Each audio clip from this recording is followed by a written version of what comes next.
Hello, welcome to Goblin Cave TV. Just changing the audio there a little bit. Welcome into Goblin Cave TV.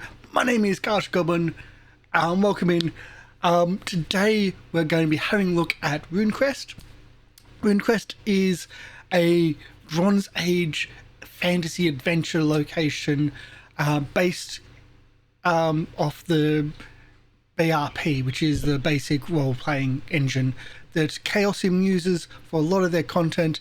If you have ever seen or played, Call of Cthulhu, their biggest seller, the biggest product, what they're known for, that's what is underneath this engine.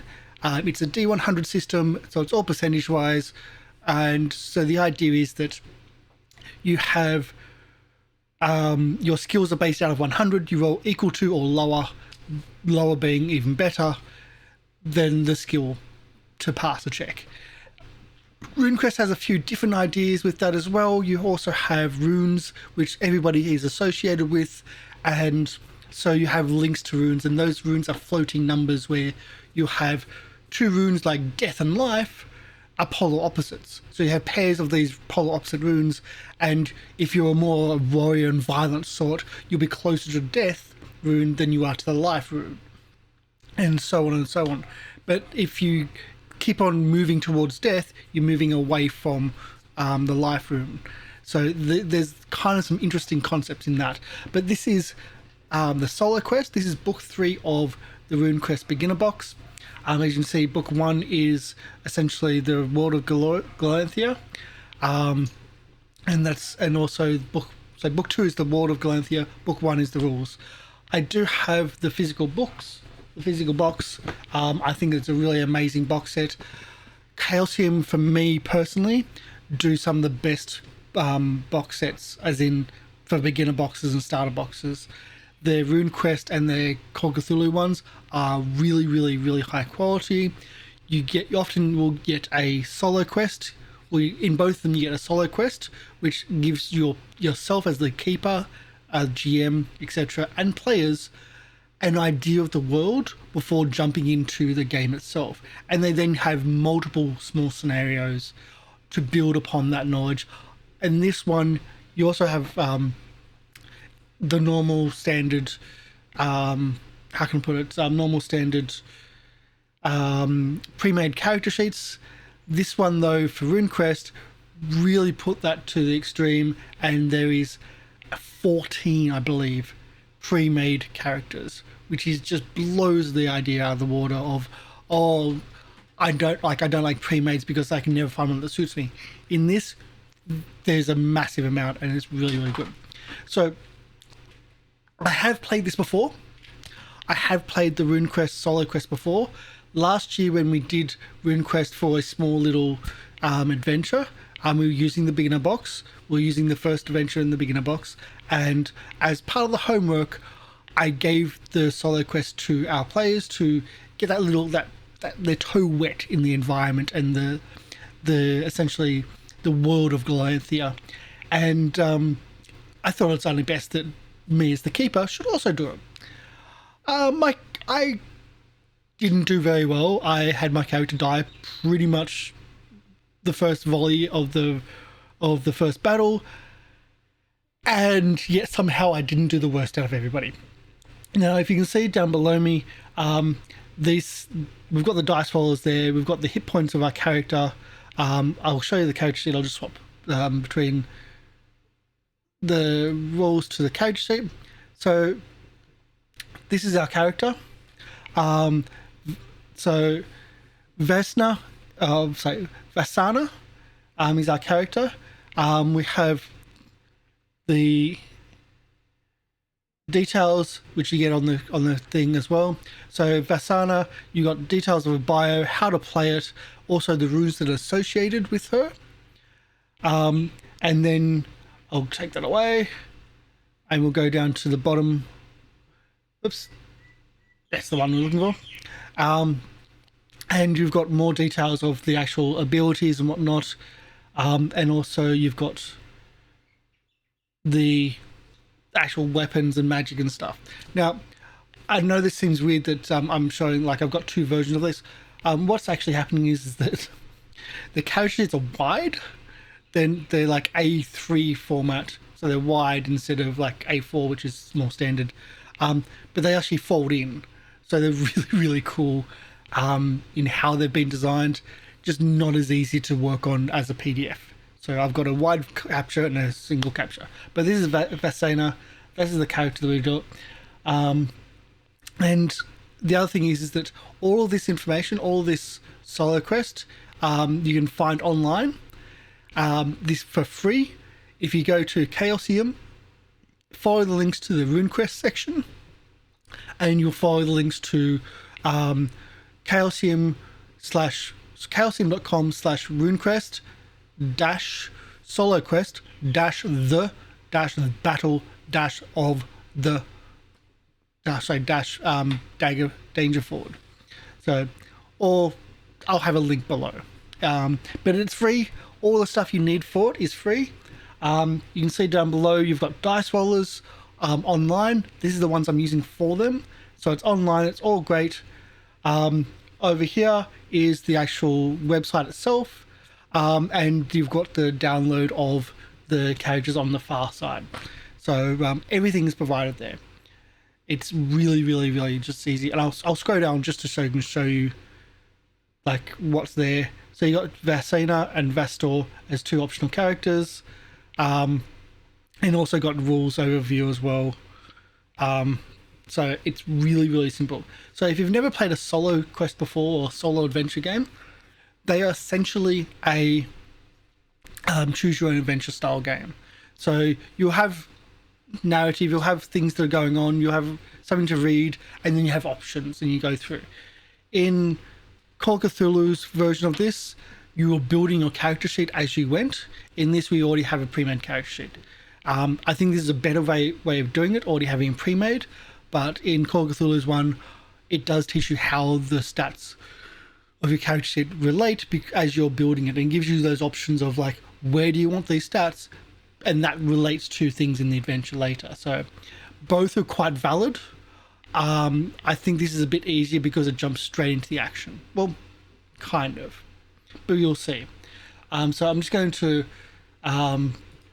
change the audio a little bit and see what we can do. So we're using Silenscape for audio. Silenscape are not a sponsor, but they do amazing, amazing stuff for tabletop audio. So we'll begin our adventure. As you can see, all the artists inside. I can't pronounce a lot of the names, but all the details there. There you go.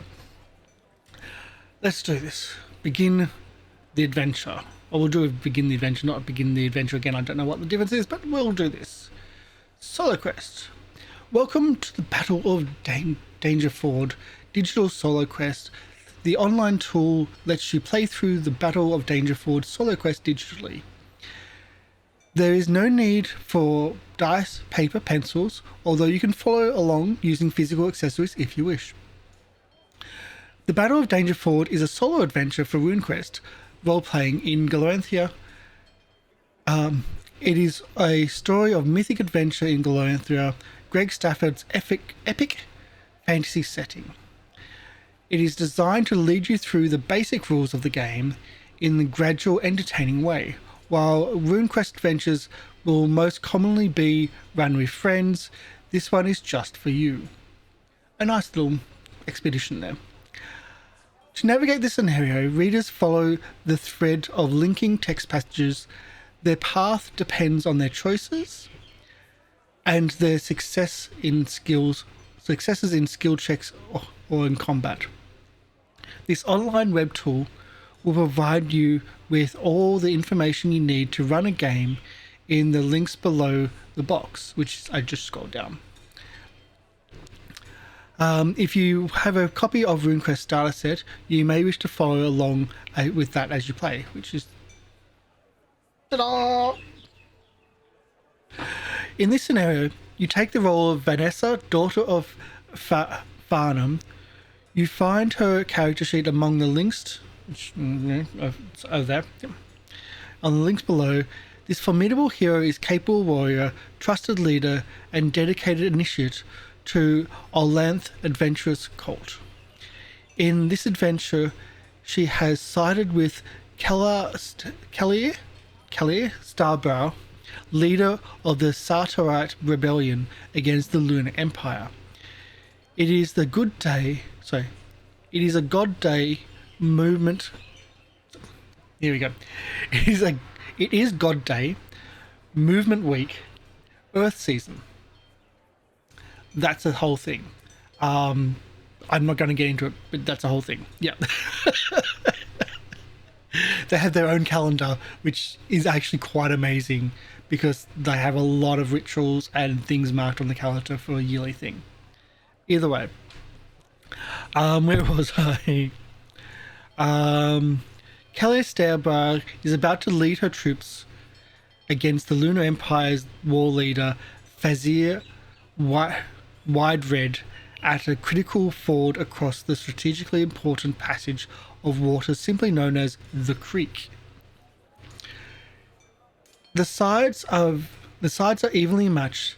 Even a single stone could shift the scales, depending on how Vaesna, I'm gonna get that wrong, I'm so sorry, Vaesna carries herself, could sway the battle and change the fate of Dragon Pass. So it's up to you. Your actions in this really sway the battle. And if you can see down below me, there's a few different things. There's hit points, there's magic points, there's rune points, but there's battle rating points. And that's the main thing. If you do good things, you get battle rating points. If you do bad things, you lose them. That's how I ended up with, I think, very, very few when I played it.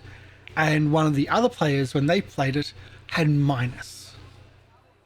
So this is about how the battle goes.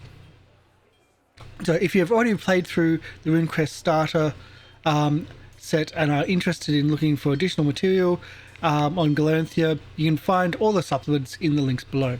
So if you're looking for stuff on Galanthea or looking for stuff on RuneQuest, go to chaosium.com. There's a lot of stuff out there. There's a lot of older stuff, and there's also the newer versions of it as well. It's a really simple system to pick up, at least the basics, and it has a lot of depth, and I'm really impressed with it. Really, really impressed with it. So let's do our continue. Introduction. To navigate through the solo adventure, first read through the primer sections follow. They provide brief introductions to World of Galanthea, and to Dragon Pass, to Vaesna, the hero of the story, and the unique mechanics introduced for this solo scenario. To move through this, to move through this scenario, read through the end passage and follow the sections at the bottom, clicking the presented links. There are several potential endings to this scenario. Oh yeah. The one you get depends on how you navigated through the Battle of Dangerford. When you finish your playthrough, consider coming back to familiarize yourself with the game mechanics and to search for different endings and hidden secrets. Ooh. You'll need a copy of as well as Vastor, Son of Pajam adventure sheet. I didn't know you need two. Okay. He plays a role later in the adventure. Both these sheets are provided along. Okay. I didn't even know you needed two because my character died really, really quick. But either way, we're going to begin the adventure again to skip the familiarization. So, Battle of Dangerford. Wait. Huh?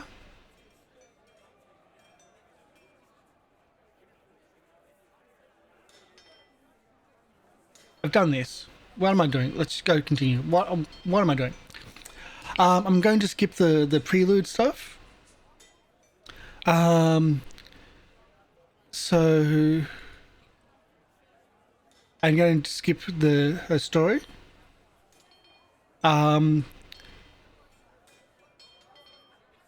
And just going to go to straight.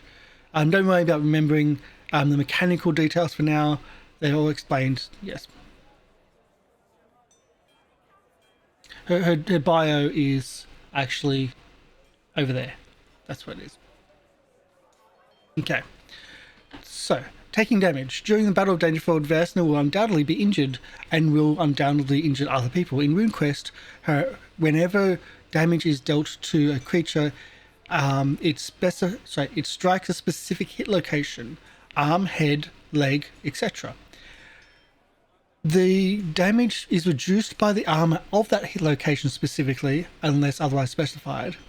It is often applied to both, unless otherwise specified, and it is often applied to both the hit location's hit points and the total hit points of the creature, which is what I stuffed up on the game that we played. The damage in RuneQuest can be incredibly dangerous. It really can be. It can lead to scars, missing limbs, unconsciousness, and even instant death, which is what happened to me in the first time I played this. I'm not kidding. Instant death. For this scenario, mechanics have been simplified.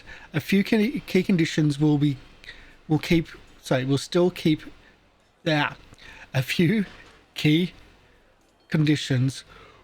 keeping the deadly heart of RuneQuest combat intact. Unconscious. When Vesna's total hit points are reduced to 1 or 2, she falls unconscious. While unconscious, she is vulnerable to enemy attacks. Unless someone comes to aid her, she will swiftly be captured or killed. Compromised. If Vesna's limbs are reduced to 0 hit points, they are considered compromised. Her arm is so compromised that she cannot wield an item or anything that is carried in that is dropped. If it is leg that is if leg or abdomen is compromised, Vesna drops prone. She cannot do anything else that round. Attacks that are made by half the normal success rate, and attacks against her increase the chance by 40% because she's prone. If Vesana's head or chest is compromised, she immediately falls unconscious. Dead. If Vesana's total hit points are ever reduced to 0, she dies. Healthy. As long as none of the previous critical criteria is met, Vesana is able to continue fighting and is considered healthy, even if she is bandaged, wounds, bruises, aches, etc. So you can instant die in this. It's a whole thing. Experience. In RuneQuest, successful use of abilities merits the chance of experience. This is pretty much the same as how you run things in Call of Cthulhu. You get ticks. If you use them, you have the ability to, they merit checks later. But this is a one-shot. It's not going to happen. We don't need to go into experience. So, battle results. Battle results table or total is something that we're going to look at. Everything you do results in this. Chapter 1 or page 1. You are Vesana, daughter of Varnam. Until recently, you have lived under the boot of the Lunar Empire. Their cruel occupation of Sartar, your homeland, pinned your soul throughout your youth. From relative safety of your mother's farm, you watched as Sartar suffered under the lunar occupation. Each year, your father would venture out into the world to support the cause of rebellion. Each year, he would return and regale you with stories of his adventures. One year, when you were on the cusp of adulthood, your father did not return. He was devoured by the Crimson Bat, a terrifying monster that the Lunar Empire uses to brutally control its subject nations. The Crimson Bat annihilated your father's soul. It will never know the place of peace in the afterlife. Such a barbarous act ignited a furious hatred within you. You left your mother's farm and you lent your strength to the cause of the Sartarite rebellion against the foul Lunar Empire. You have fought for this cause throughout your entire adult life. I just want to put a note in here. In RuneQuest, you already start as a hero, as an adventurer. You don't start as like a level 1 initiate or whatever, you already start with renown. It is an important differentiation between this and other, pretty much all other games. You're already a hero, and you have a reputation. We'll go back. Today you are trudging through the shallows of Dangerford, a strategic crossing along the creek. Danger Isle, the creek's only landmass, rises from the water like a spiked tortoise. Every inch of the island is covered with tents, banners, and warriors, all swarm to Callier Starbrow, the leader of the Starterite Rebellion. Every battle you've fought has been for her and her cause, just like your father before you. The sun has yet to rise, and the wind is cold. Heavy grey clouds pollute the sky, and echoing oscillations of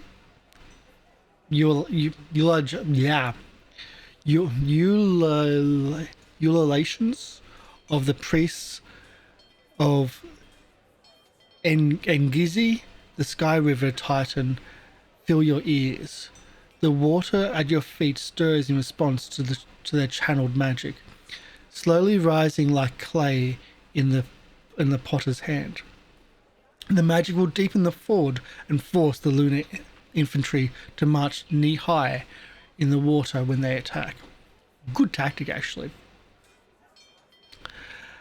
As you walk towards the Danger Isle, you cast your eyes to the assembly of tents. You recognize tribal markings from a dozen Dragon Pass clans, and there are also banners from Praxian riders, a collection of mercenaries from Erasoli, and a set of ramshackle reed huts made by the ducks of the upperland marsh.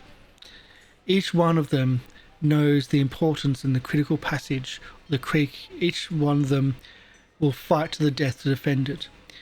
With such a host of warriors assembled, how can the Lunar Empire possibly think they can win?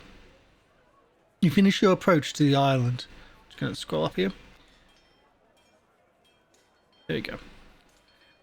You finish your approach to the island and walk through the tents towards the opposite bank. You see hordes of tents looming on the lunar side of your heart sinks. The lunars expect the Starterites to bring an army, and they've done the same. You raise one hand to shelter your eyes from the surrounding firelight and scan the opposite bank. You take measure of your enemy. So, to determine if you spot anything in the shadowy pre-dawn, you must make a scan roll, essentially a spot hidden roll or looking roll, which is 50% of the current. So, scan roll skill, which is 50%, roll D100. This means rolling 2d10s. Yeah, that's all. So what we'll do, we'll go to our character sheet. So if we have a look at our character sheet, we'll have scan. Perception, scan. There we go. There's scan. So it does say 50%. There it is. And so we go over here and roll D100. Shit. 53. Just missed out. So with a 53, we don't notice anything. If you are higher than your scan, you have failed. There are further degrees of success and failure, but unless something specific comes into call, it's only success or failure. So if you passed, go to 2. If you failed, go to 3. We're going to 3. Oh well. This is the encampments.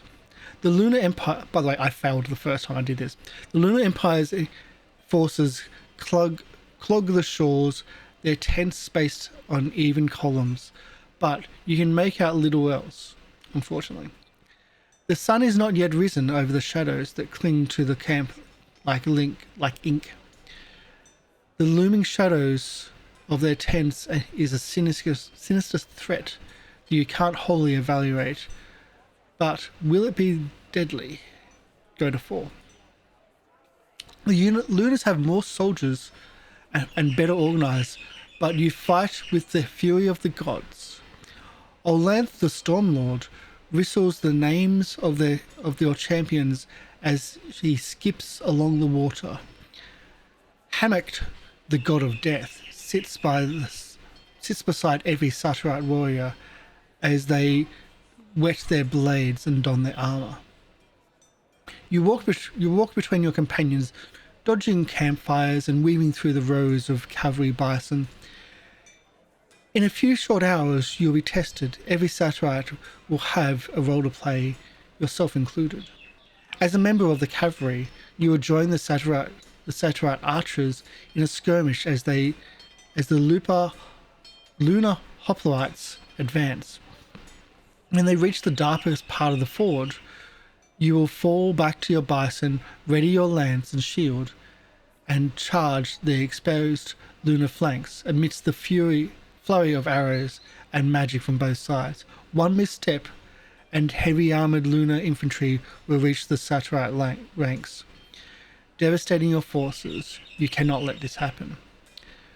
When you shaken free from your contemplation by the first rays of the sun, the soldiers around you shift nervously. When the sun is free in the land, the battle will begin. But for now, the fog lingers. War waits patiently. You have a short time before dawn fully breaks, and you will not rest. Instead, you will look at the camp to prepare for battle. Drink time.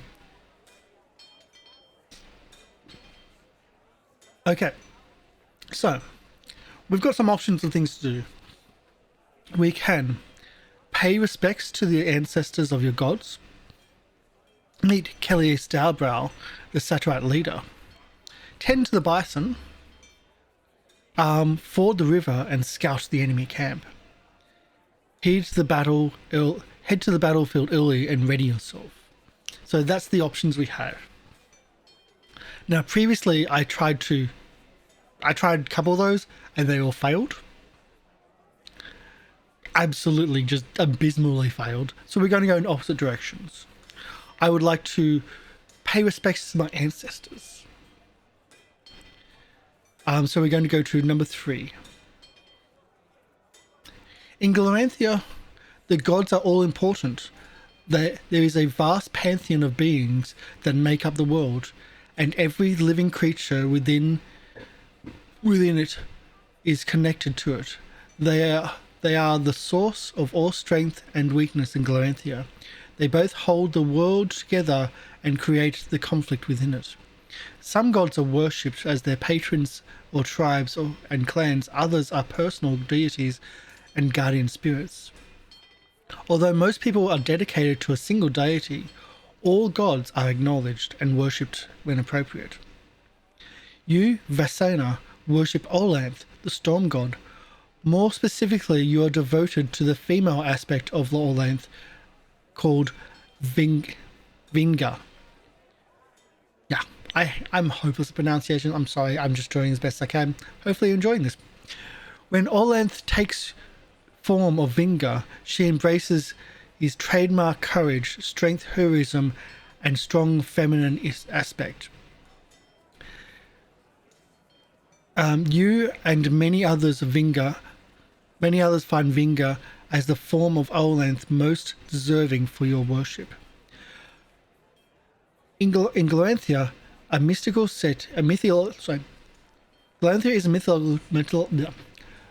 Gloranthia is a mythological setting, and worship and identity of various gods is a defining aspect. Asena worships Vinga, but you, in your adventures through Gloranthia, will create your own adventures with your relationships to innumerable gods. Vinga desires your worship. You may offer protection. She may offer you protection in battle if you pray to her. Head towards your makeshift temples on the edge of the island. Go to 34. You make your way to the edge of Danger Island and join a procession of worshippers. Do we have a temple?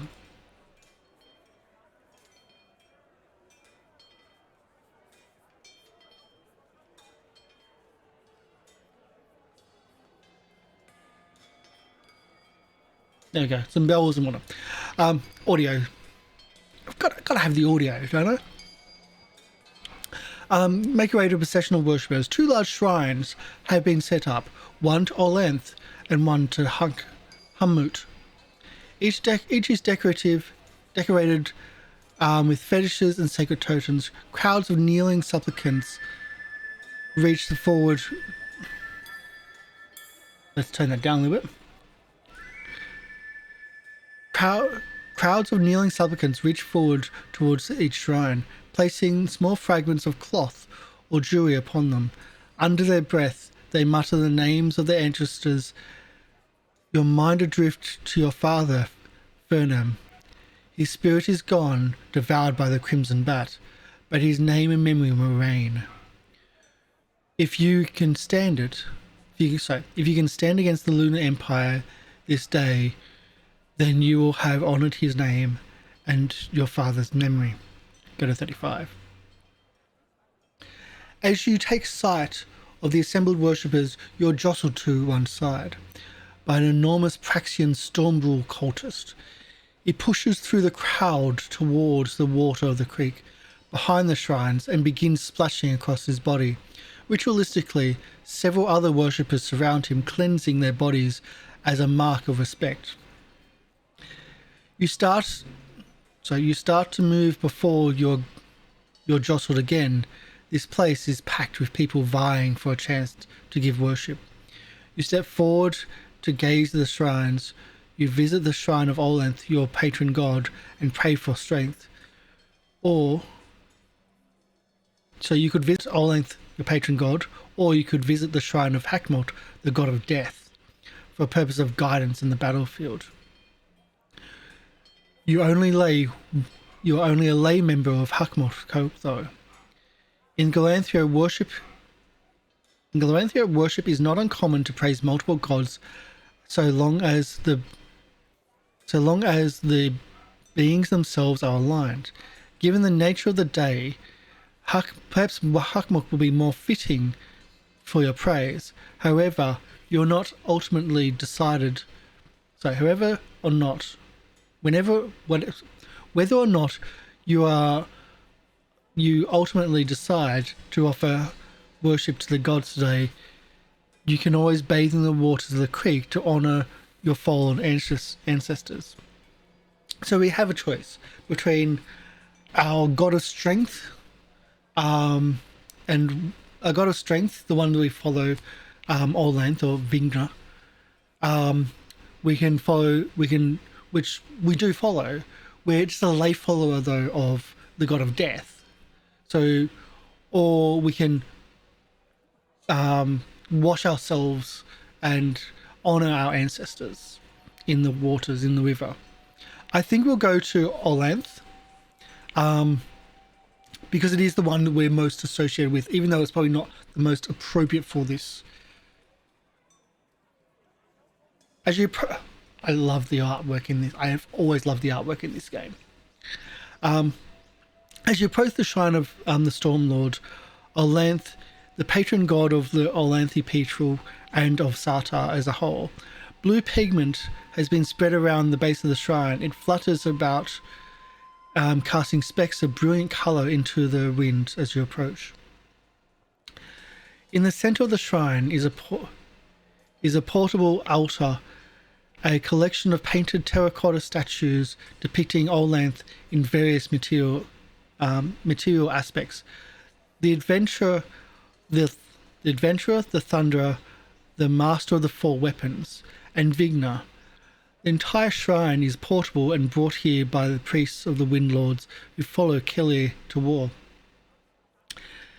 Among the trinkets and totems placed on the sides of the shrine, a collection of large bronze swords. Seated nearby are several Olanthi wind lords, crossed legs and meditating. The powerful wind lords are warrior priests, leaders of the Olanth shrine. Some of them fly across the battlefield. They are amongst the deadliest warriors of Gloranthia. I'll go to here. Olanth symbolizes the forms of elemental air. He is the foundation of the cosmic order. He is the king of the gods by right of strength and deeds. His virtues maintain the world. As both a murderer of Yelm, who plunged into darkness, and who plunged the world into darkness, and the leader of the Lightbringers, who revived the world, Olanth is the god of heroes, an untamed destroyer who nonetheless protects life and aids civilization. He destroys not to end the world, but to make it new. Olanth has made the world Olanth made the world what it is through his deeds. So to worship Olanth, go to 37, or I can turn and go to the others. I'm going to keep going, go to 37. You take your place amongst the warriors, kneel before the cult images of Olanth. You gaze at the little terracotta statues and see beyond them into the realm of the gods and feel a divine presence upon you. You know that each worshipper sees different things. You see Vinga, a warrior adventurer. You see a gathering of storm clouds and racing of worshipping winds. You hear a rumble of thunder. You feel strength rise upon your bones. Around you, some worshippers twist their bodies in ritual dance. Some sing ancient songs of worship. Some stay quiet in deep meditation. Others howl out pleas or promises. You bow your head. Worship can be done through prayer, singing, dance, meditation, or ritualistic burning of incense, and other practices unique to the individual god. When Vesna worships, make a worship Olanth roll to gain blessing of her god. Before you make worship Olanth roll, you may attempt to dance, sacrifice something important, sacrifice of magical points. However, Vasna has nothing on hand to sacrifice and needs her magic points in the upcoming battle. Let's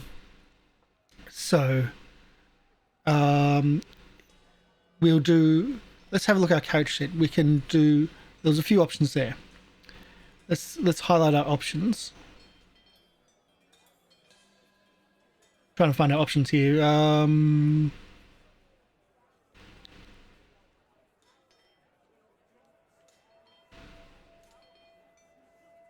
Here we go.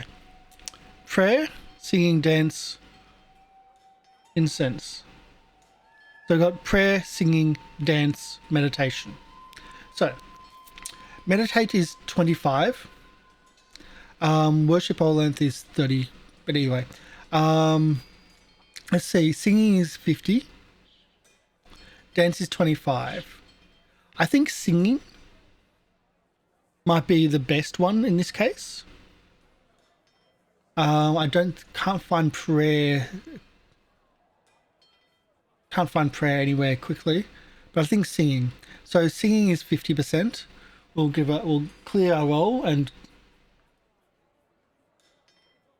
we actually passed a roll. So we passed our roll. We succeeded. We go to 38. During your prayers, a sudden wind picks up and sends strands of hair fluttering around your face. The chanting around you intensifies.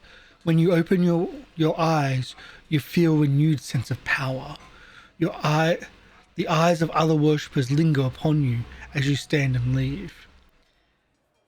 Vinga is watching you and all your allies increase your battle rating by +5.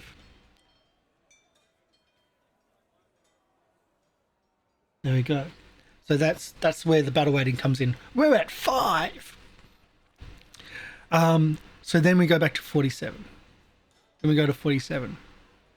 You turn away from the shrine and gaze out across the assembled worshippers. The creek gurgles away nearby, filled with worshippers offering their thanks to their ancestors. Should we offer thanks to our ancestors? I think we should. Let's go the religious approach. 44.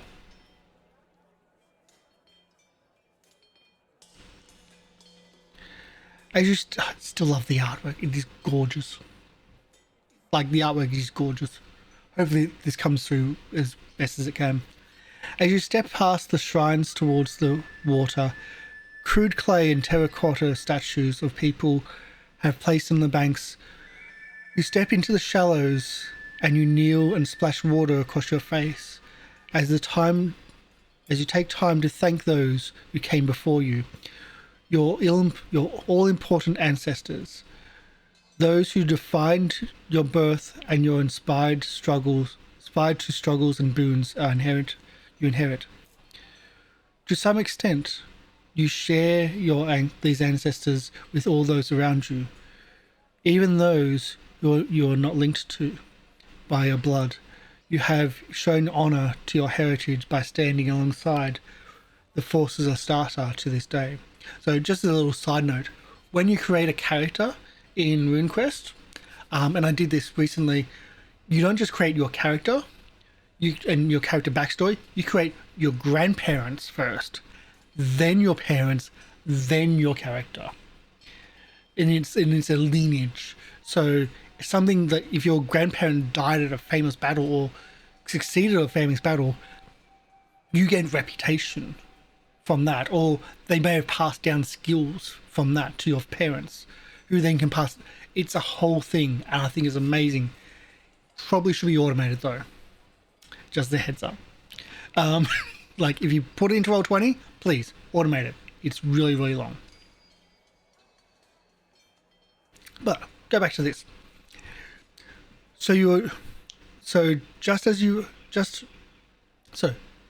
Just who are your ancestors? You are Alanthi. Your people come from the Satyr and Dragon Pass came to Satyr and Dragon Pass many years ago from the Heotland. Since settling here, you have fought off pursuers from the old country, raiders from the east, and lunar occupiers. Yours is heritage of fighting for freedom, though others may call you barbarians. You know the truth of who you are, and the loyal, the passionate servants of Olanth. But what of your more recent ancestors? Your father was a great warrior. He was a champion of Starbrow's army. I got a name right, yes! Sorry, Starbrow's rebellion, and fought bravely in the name of Olanth. Your mother, a farmer, tended to a large farm of Dragon Pass. Each year, you would watch your father leave. We've gone through this. One year he didn't come home. You would learn that he came slain to the Lunar Empire. This tragedy would be made all worse by being discovered he was consumed by the Crimson Bat. His very soul devoured by that terrible lunar living weapon. You are devastated, but above all, you are angry. You left your mother's farm behind, despite your protests, to join the fight against the Lunar Empire. Today, you will honor your father's memory, your mother's suffering, and the history of all your ancestors. As you consider those who came before you, the battles of legacy that have led you here to this day, you feel a sense of presence come over you. Although your ancestors do not grant you magical protection in combat the way that gods do, their presence is significant cultural importance. You feel a sense of pride and strength. To also offer worship to the ancestors, 45, or to learn about the Crimson Bat, go to 46. Let's just go to 45. Not sure, offer worship. You stand by in contemplation. It is not long before the memories of your ancestors turn to voices in your head. You take a deep breath and you feel the heritage of and legacy of your people wash over you. 1,000 voices echo through your mind. In particular, though, your father is missing. But your ancestors comfort you instead. When your eyes finally open, you feel endless generations of those before watching you through them. You spend a moment in the river enjoying the sensation and step back. You will honor your forebears today. Go to 48. It is time to go. As you slip through the crowds and worshippers, you hear a soft word spoken to you. You glance up and spot High Priestess Enelda, the goddess of earth and fertility, nodding at your approval. She clearly respects your piety and your connection to the gods. You smile back and continue your way to the gathered worshippers. So you continue your way, you leave the gathered worshippers and make your way back to the camp. The satellite camp stretches out before you. You still have time before the battle begins. Once you have attempted 2 things, only 2. So I've done 1. We only have 1 left. Let's scout. Wait, no, let's go to the battlefield early. I think we'll go to the battlefield early.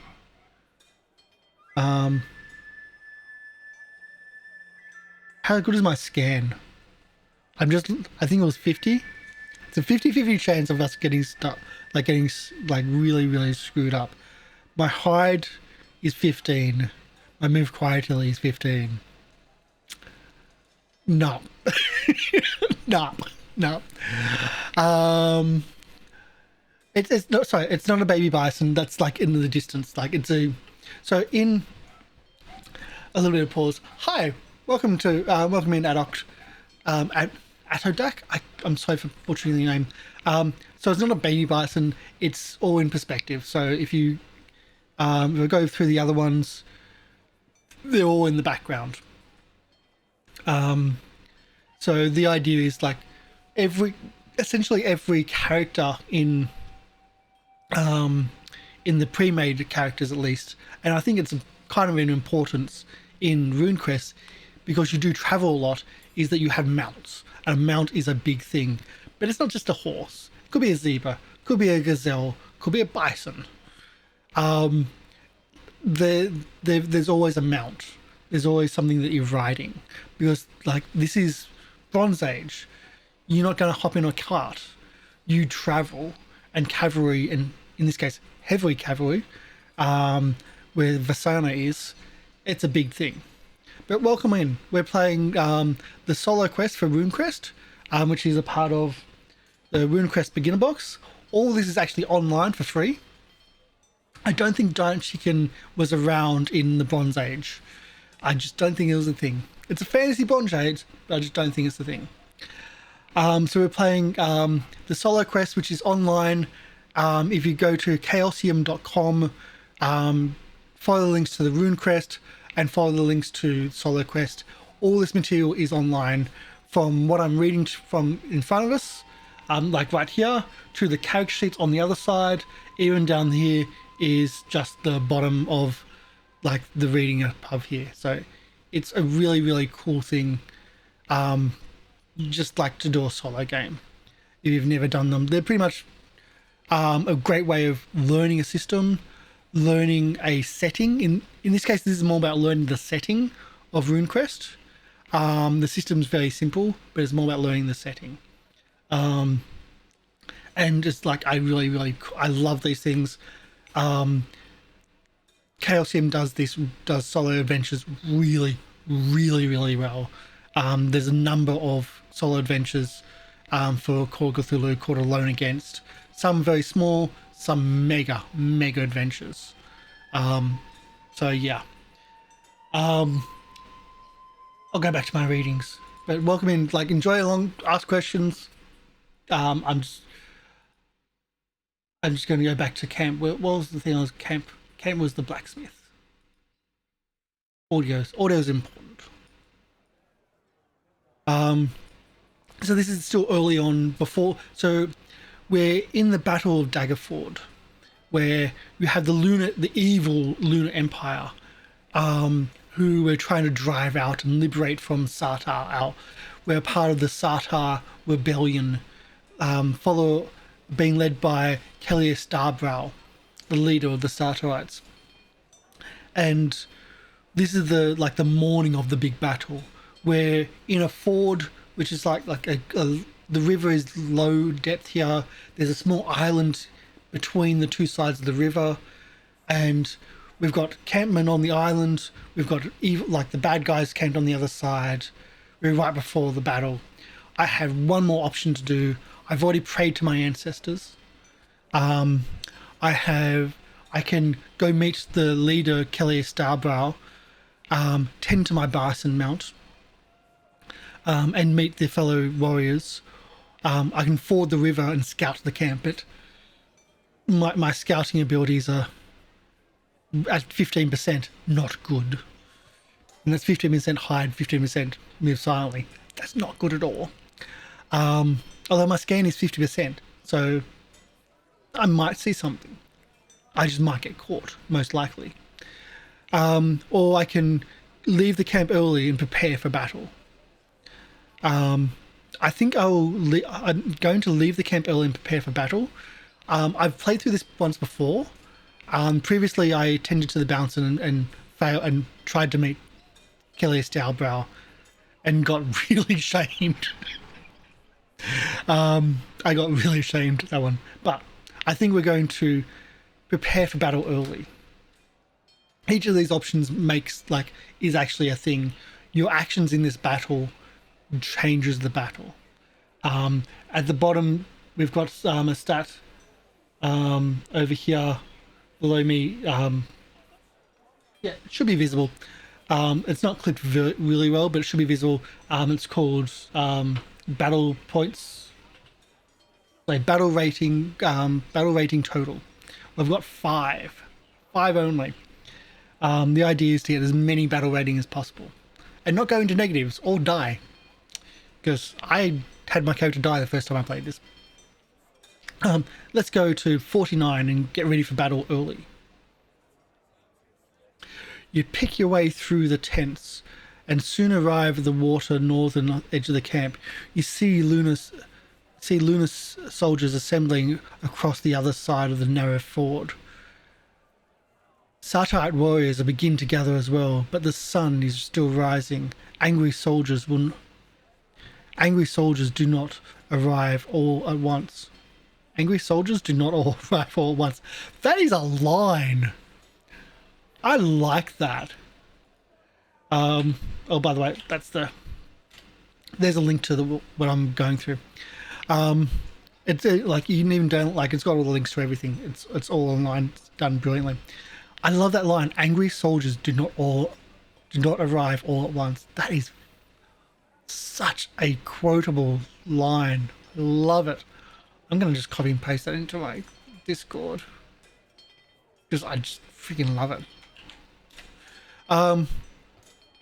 They grow and rumble like a storm in the clouds.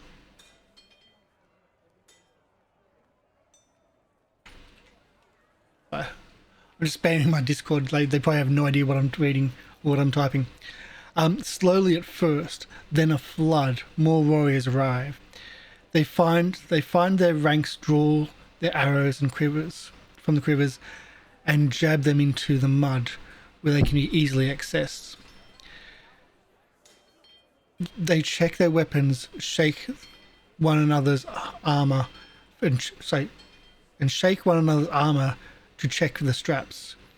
You move among them, directing their position and overseeing their preparation as you can. Finally, the sun comes into full view. Roars of rattling swords fill the air, and you add your voice to the cacophony. Make a battle roll. to position Vasna and her warriors. If you're equal to or under, increase the battle rating total by 5. Check the small box next to battle roll if this is already not marked. Oh yeah, and you also in Call of Cthulhu's BRT or basic role-playing system, which is the system this also uses, if you pass a roll, you check mark it. So I passed a worship roll, or sorry, a singing roll for my worship earlier, so I check marked it. Yeah. Either way. So let's do I've got a 65 for my battle rating roll. We'll clear our and roll d20. We passed another roll. That's 2. I failed my first roll. I always do. So we passed our battle rating roll. So we get +5 to our battle rating. Battle rating total, that is. And let's go down. So this is the map of Daggerford. We're in the middle on that little island. The enemies are the top left-hand corner. And we're coming from the south, essentially. So war horns on both sides. War horns sound on both sides. Saturite and lunar troops alike pull their bowstrings and raise their javelins. It is traditional throughout Gloranthia. Battle begins. So it is tradition throughout Gloranthia. Battle begins with an exchange of ranged weapon attacks and magic. Sometimes these minor exchanges are so terrifying enough to end battle early and avoid additional loss of life. Unfortunately, stakes are too high on both sides. Today, the battle will go much further. This skirmish will only whittle down each side. Your task is to remain in the skirmish for as long as possible, firing missiles toward the marching lunar infantry. Once they have advanced into the water, you will break away from the lines and find Molong, your bison, and join the cavalry charge. This is where my character died the first time I played this. I'm not kidding. Right at the start. Lunar infantry marchers, you stand in a line with your fellow warriors. Their presence comforts you. Your presence comforts you. You draw your strength from your faith and your ability to fight beside. You draw your strength from your faith and their ability to fight beside you. Today, the Sartorites push back against the Lunar Empire. Today, your loyalty will be tested. Today, you will win. In RuneQuest, heroes define themselves through their passions. They reflect their relationships with the world and their factions within. If you wish, Vasna may draw upon her inspiration and loyalty to Satyr. 70% passion augment to one of the skills in the skirmish. You can choose a single skill to augment. The inspiration will last for the entire scene. Ideally, composite bow will be the most useful. If you succeed, go to this. If you don't, go to that. Okay, so we're going to roll our loyalty to Sartar. We're inspired because we're so loyal to Sartar. We are going to repel the invaders once and for all. This is it. We are this is for our homeland. So we're going to see if that's going to, at a 45, it will inspire us to do better in the battlefield because this is who we are. We're fighting for ourselves. So this is actually how the game system works. So we have a loyalty. Where we got here? We have a thing called passions.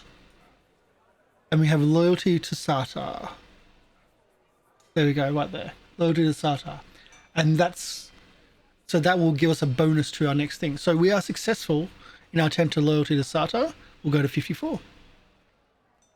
Sartarite commanders dash back from behind the lines of archers, bellowing orders. Hundreds of arrows are drawn from their quivers in concert. Yours is one of them. You heave back your bowstring in time with your arrows, with your allies, and let the enemy come. You have every faith in your friends and in your leaders. Satar has long awaited this day. Your faith in your brethren and your powers is yours.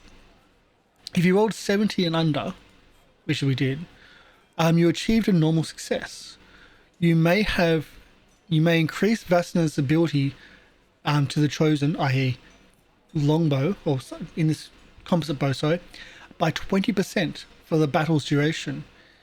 If you rolled 14 and under, though, which we didn't, unfortunately, you have a special success, and you have increased it by 30%. If you rolled 4 and under, you essentially add plus 50. So this is where passions come in. The system itself, it really derives from these passions. And so, taking a break from the story and just explaining the system. So this is a game where you can say, I hate this person, or I love that person. So you might love the bar wench, but hate hate her husband.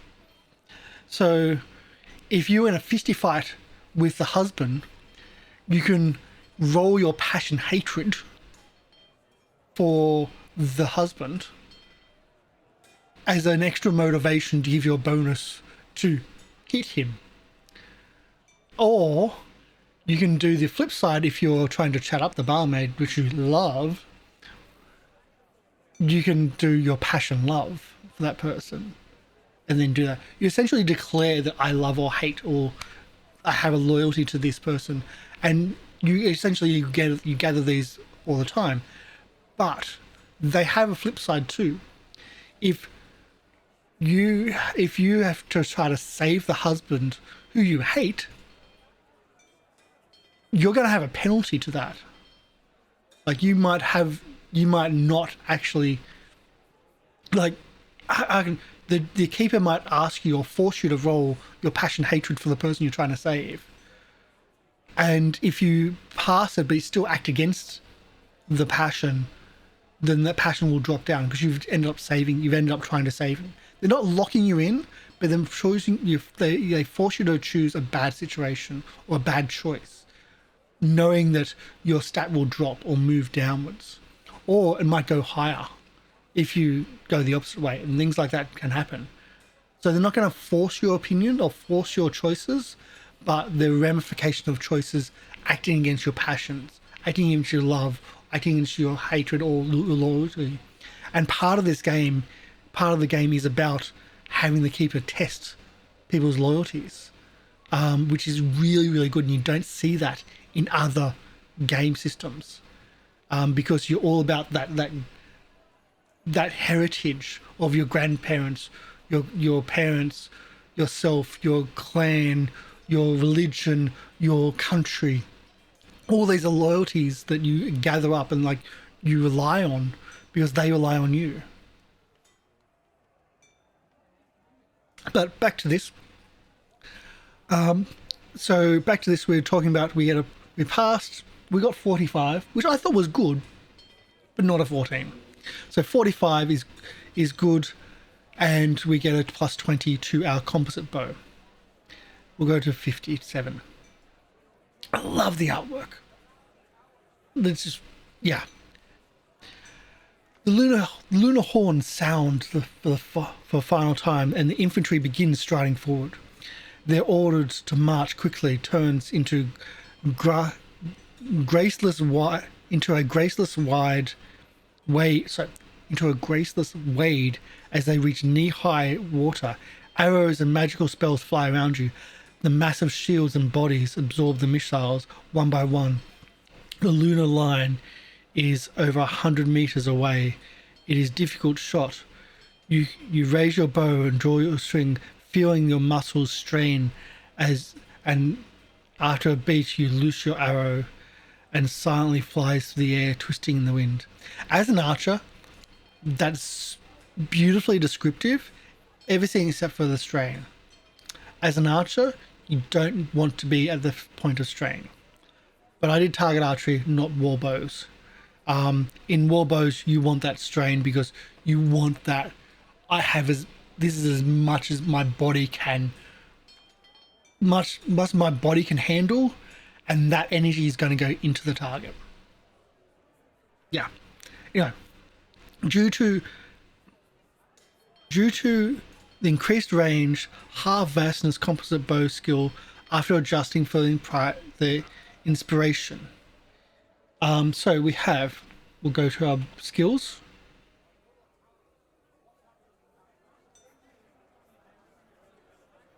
Do we have composite bow up here?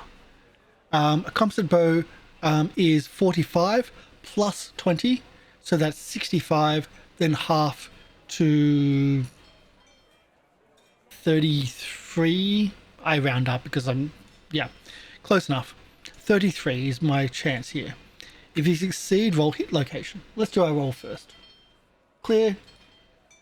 We miss. Our first loose goes wide.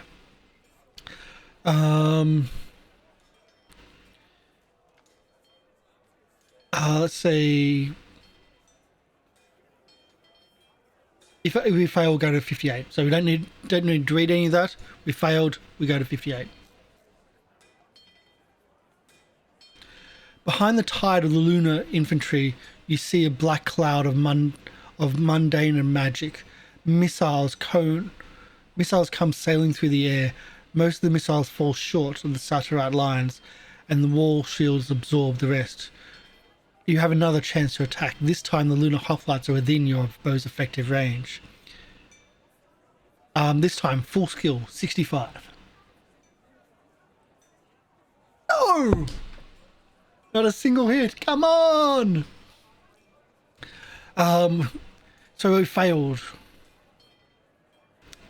Before your archers can return fire, a voice howls, "Shield! Now!" You stow your bow and pull up your medium shield. The hoplites are close. As the lunar missiles take flight once more, you retreat. It's time to mount your bison. Arrows fall around you, and riders retreat. Several of your companions are struck, stagger forward or collapse entirely. Vasna cannot parry a ranged attack using a shield, but wielding it protects 2 points of locations. Her left shield arm and one other location of your choosing. Choose one location to protect as she flees the battle. It can be her right or left leg, abdomen, chest, right arm, or head. Now, last time I chose head, just in case, right? I'm going to choose again. So protecting, just a note here, protecting her 2 locations. Her left shield arm is a mandatory because it's on the left shield arm, and head. That's the 2 locations I'm protecting. Just pointing this out. We'll move forward to 60. Left arm and head.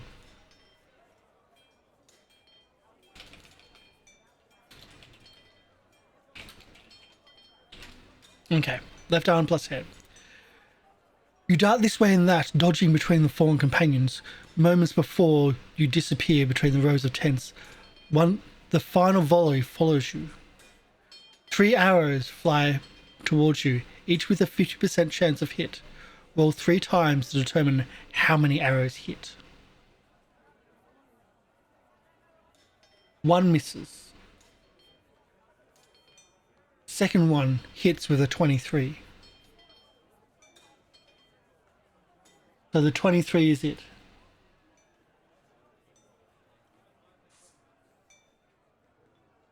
Okay, so 1 of 23. D20 for the hit location. This is the important. 1. 1 is the hit location. I'm just trying to find my hit locations here. Let's go to this one. Hit location 1 to 2 is the right hind leg. So I've been struck in the right hind leg. I wasn't protecting that with my shield. So doing 1d8 plus 1, doing 8 points of damage to my right hind leg. Each roll of 10% or lower. No special success. No. Okay, so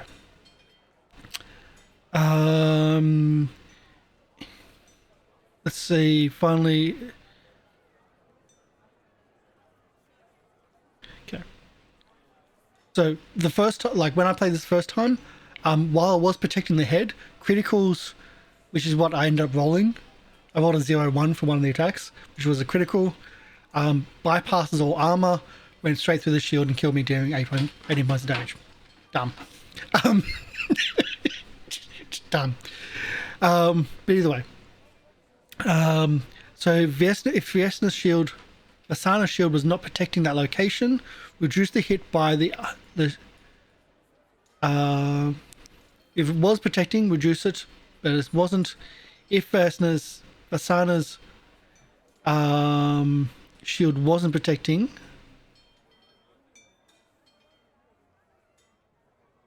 where is this? Look, I know what it is. So Vasana's shield wasn't protecting. I have 3 armor on her right hind leg, so I take 3 off that. So that's 5 points of damage to her right leg, which is more hip. Okay, so right hind leg. I probably should have a sheet which I can, mark on. Let's see if I can do that.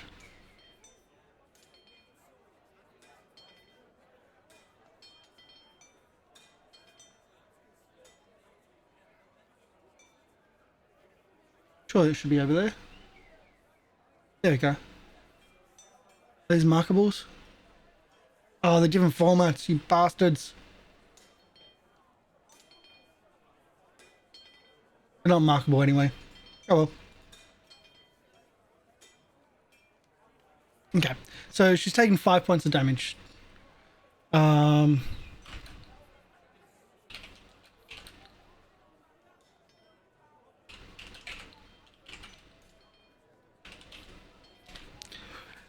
Which means she's got only 1, 2, 3. She's got 9 hit points.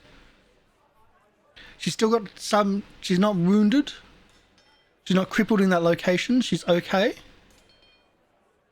So with this,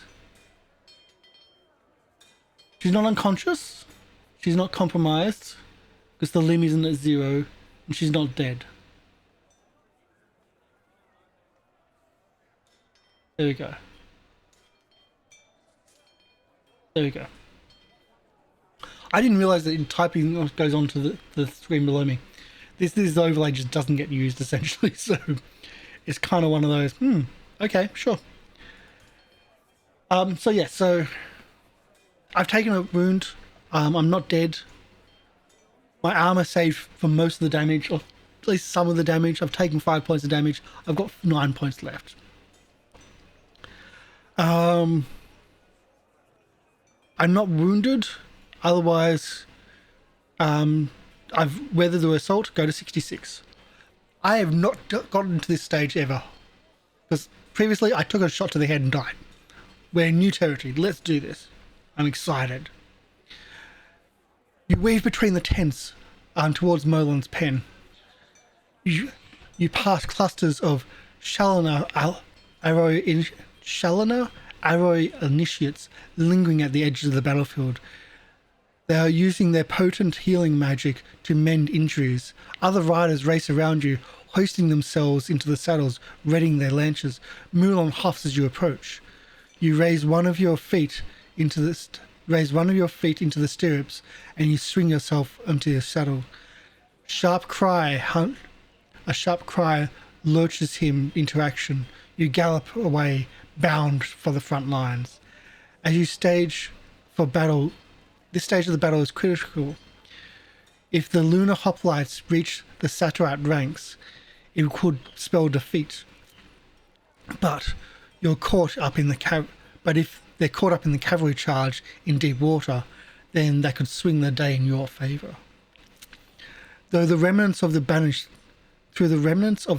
fog, you see shapes and patterns of battle on the northern bank on the island.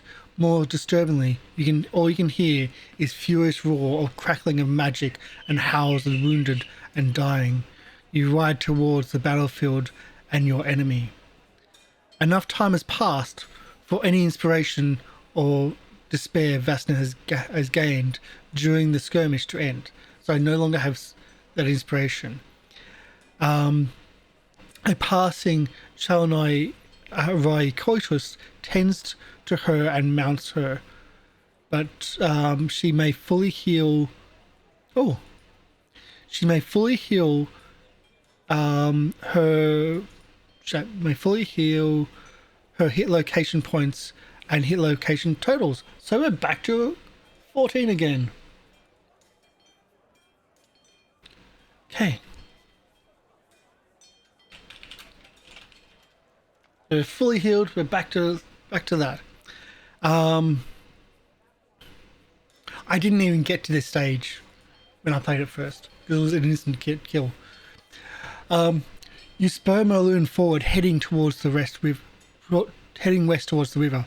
When you reach the water, he charges on, completely unconcerned by the high water. Splashing through the reeds, you see the lunar infantry pushing closer and closer to the archers, and a wave of fear rushes through the Saturite ranks, who fire faster and faster, desperate to push the enemy back, but the arrows clatter harmlessly against the lunar shields. You wheel Mulong around to join up with the assembling riders. The Lunar Empire marches forward, seemingly unstoppable. Hot anger flushes your face and red, and you grit your teeth. It takes every bit of restraint for you to wait for the horn and not blindly charge. If you wish, you may draw inspiration from your hate of the Lunar Empire passion to augment her skills for the charge. Choosing a single skill of inspiration will last. This will last for the full scene. You may choose Ride Bison, Lance, Dodge, or Medium Shield skills. Next, let's make that hate Lunar Empire. 90 freaking %. Okay. I hate Lunar Empire. Let's do plus 60. Plus 60 on Lance, I think. Oh, wait, what's my dodge? I'm just trying to think. My dodge is only 20%. I might need it on dodge. What's my Lance skill? 70. I mean, having plus 20 onto Lance will bring that to 90, but I think I might need it for dodge. Let's go full offense. Let's go full offense. We need to survive. We'll go to Lance. So plus 20 onto Lance is what we've got. So that brings Lance up to 90%. Do not roll 91. If successful, go to 68. Howls of anger fill your head and cries of thousands of murdered Satirites. Your own father, fed to the Crimson Bat, joins the haunting screams of anguish. Without realizing it, you let out a pearl of fury and squeeze tightly into Mulong's range, your knuckles white. You will make them pay for their transgressions. Your hatred gives you strength. So I rolled under 90. Yeah, that wasn't that hard. I had plus 22, what I said, Lance. Let's go to 71. The infantry marches closer. You are moments away from the battle. You measure your breaths and you wait, feeling the strength of the runes all around you. You have two types of magic, spirit magic and rune magic. When you use spirit magic, you communicate with the spirits and that exist throughout the world. To use rune magic, you channel the power of the gods and reconstruct their heroic deeds. Every Gloranthian has access to spirit magic. It is part of life. You have learned your spells from your parents. Let's go to the screen, actually. There we go. These are the runes. You have learned your spells from your parents, your tribe's shaman, your ancestors. Rune magic was taught to you as an initiative of the cult of Olanth adventurers. It tends to be more powerful than spirit magic, but has a higher cost. Where spirit magic consumes magic points to cast, rune magic uses rune points. Not only do you have fewer rune points, 3 rune points compared to 24 magic points, but they cannot be recovered without committed sacrifice and prayer. So this is where festivals become very, very important to actually recover things like that. Like, these are like one-off spells, or in this case 3-off things. They're really hard. If you cast spirit magic, if you want, you can cast spirit magic, mobility, or shield rune. Go to 73. So let's have a look at this. We have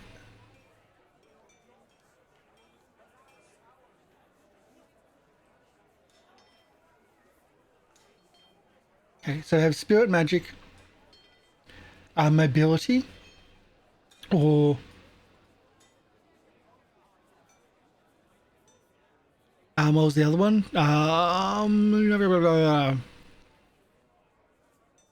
Shield rune.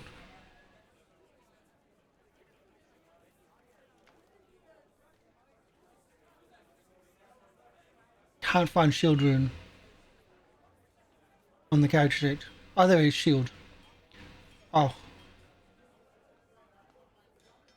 So let's do shield. I think we'll do shield. So spirit magic is easy, rune magic is hard. This is a rune magic spell, so it's bigger. I've only got 1. I think that's what I've just read. Yeah, I've only got 1 rune point.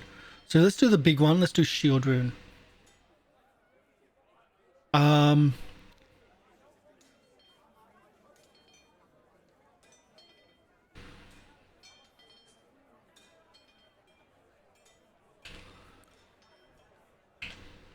So shield rune spell is what we're doing. So I'm using chat to keep notes, because of course I do.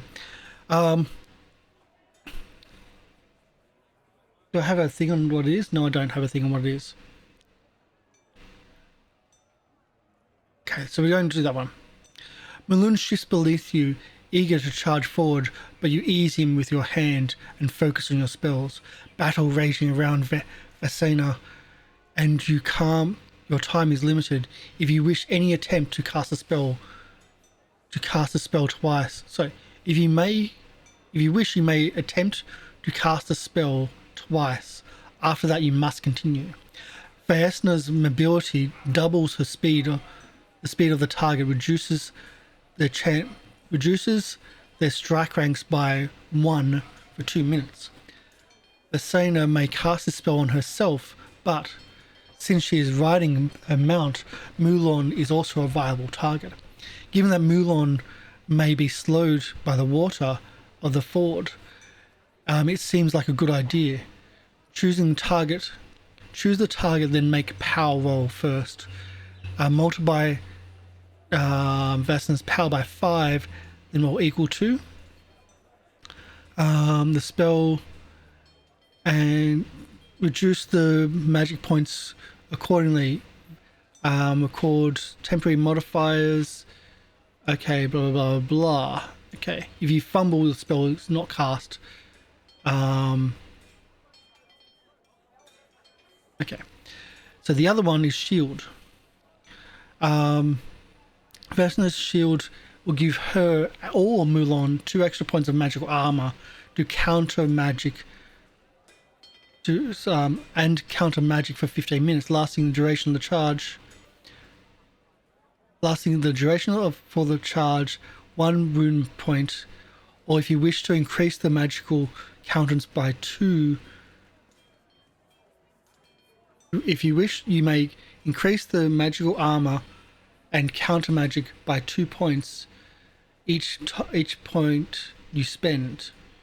You may also use Vesna's extension spell to increase the duration for an hour, which battles exceed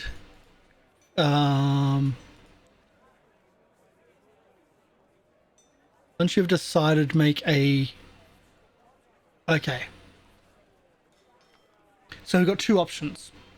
Let's do the first option, which is the mobility on her mount, because again, it's going to be hard for the mount to do that. Like to be able to run through the water. So with that said, we need to get her power ability, which is... I have not seen power. Where's power? Where's Vesna's power?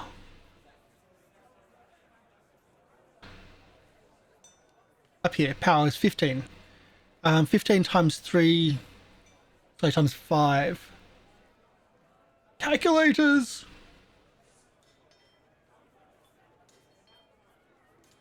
So this is very much an old school thing. That's calendar, not a calculator. Why do they put 2 things that are almost spelt the same right next to each other on the phone? 15 times 3, so times 5. 75. We've got 75% chance of doing this. Let's do this. Success. Okay, so we have mobility.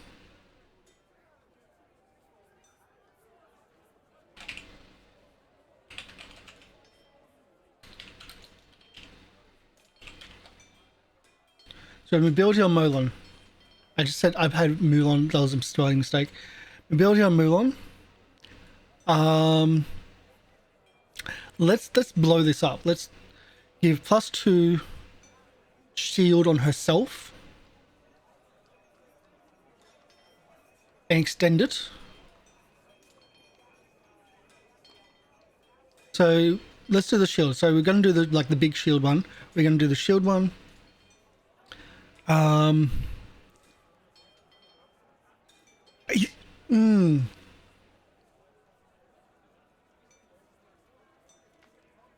She's also got heal in that same area, which is also a thing.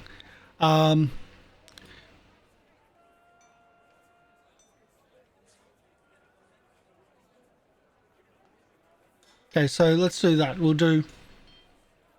So, shield spell. Vanessa's shield spell gives you +2 points of magical armor and counter magic for 15 minutes. And so it lasts for the duration for 1 rune point. If you wish to extend, you can do it for... if you wish, you may increase that armor by 2 points. Let's do it. Let's go in tank wise. So we're going to spend all my 3 rune points, and I've just done the magic points. Magic points for mobility was 1.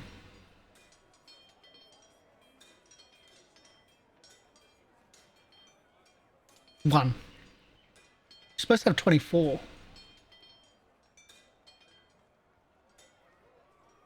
Supposed to have 24, not 23 for some reason. Anyway, so spending all of it. So we're going to have +4 armor for an hour. Like, we're extending it as well. We're using all of it.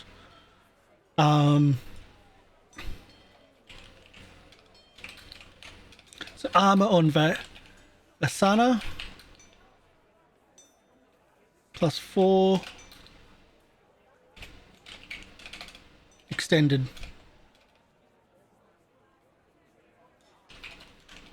This is risky too. Like, I believe I've got to do a roll here. Once you have a decision, make a roll If you succeed the spell cast, if not, you critically succeed the spell cast without using any rune points, which is what I want. We have to do an air roll. That's the wrong one. So air is up here, so 90. I want to get 30 or less.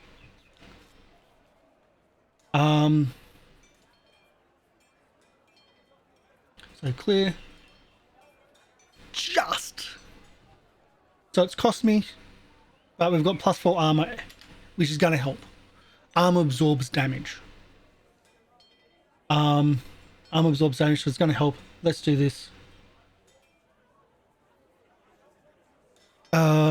Mark down the temporary magic armor on. Yep. So mark down the temporary armor on the sheet, and remember to reduce all incoming for that amount. So for the next hour, we're going to have +4, which is, I've already got 3 on most areas. There's going to be a big thing. Okay. So suddenly the horn sounds out. It's deep in tone, announces the cavalry charge. Mulan rears in response, recognizing the sound. Mobility spell surrounds him. He charges forward. You pass the rest of the cavalry racing towards the lunar flank. Ooh, we're heading first. Maybe not the best idea. Whoops. Go to 77. Mulan charges into the scrambling lunar infantry with a devastating force. Your lance plunges towards them. Make a lance roll. So make a lance roll. The target opposes with a large shield roll. I've got +20 on my lance because that's what we did. And let's do this. So, lance roll. +20 on lance. Let's find lance again.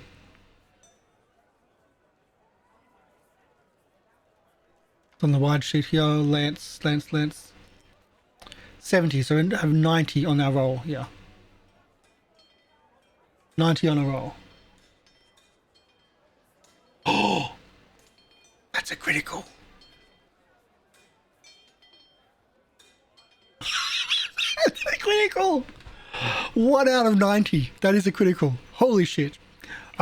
They still can oppose, so their large shield fails. So I get a critical, their large shield fails to protect. That's going to be a big thing. Let's have a look. As long as the defender succeeded, the parry didn't do that.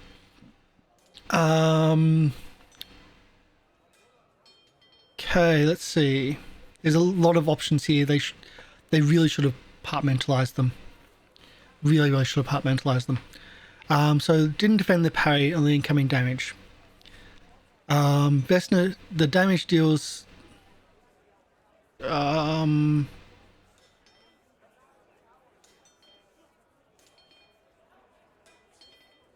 Okay, so if the defender rolls higher than Vesna's, she's like, it was defended.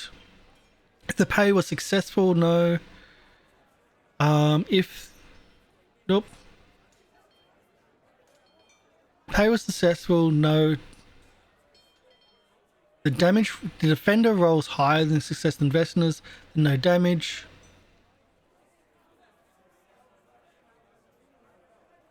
Like, none of the options are right here.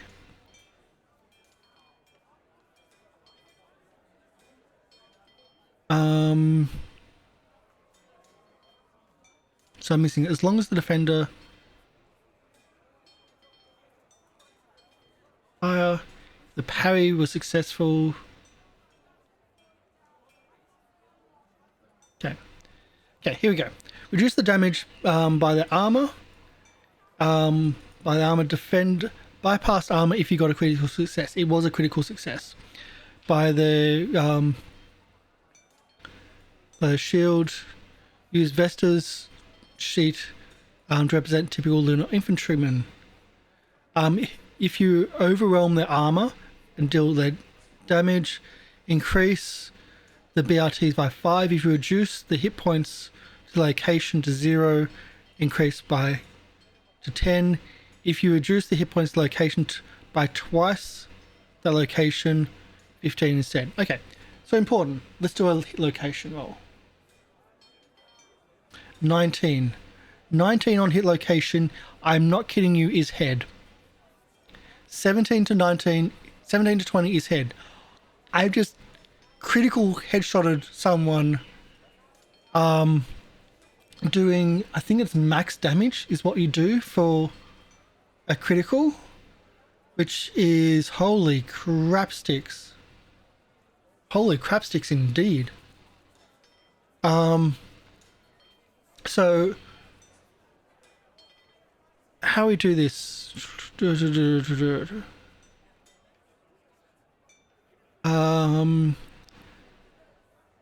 If they failed, roll 2d10 plus 10 to determine the hit so if they failed, roll 2d10 plus 10 to determine hit location. Well, we've got the hit location, we've done that. We just did, yeah. Because you are mounted, oh gotcha, okay. Because you're mounted, you're rolling 2d10 plus 10 because you're going to be hitting more the upper body. I like that idea. They are on foot. They can only be hit on the upper half. That's pretty cool. I like that idea. Refer to the adventure sheet as a result. Reduce their hit points. Here we go. Special damage. No, it was not special. It's critical damage. This is where we want. Critical damage is 22 plus 3d6. So it is 22. So the base damage is d10 plus 1. So that's the 20. Double that is that. Then because I'm on mount is the 3d6. So let's roll 3d6.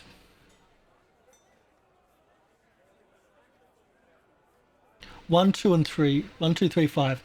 So that's not very good. That's 3, 8. So 8 plus 22 is still 30. 30 on the head.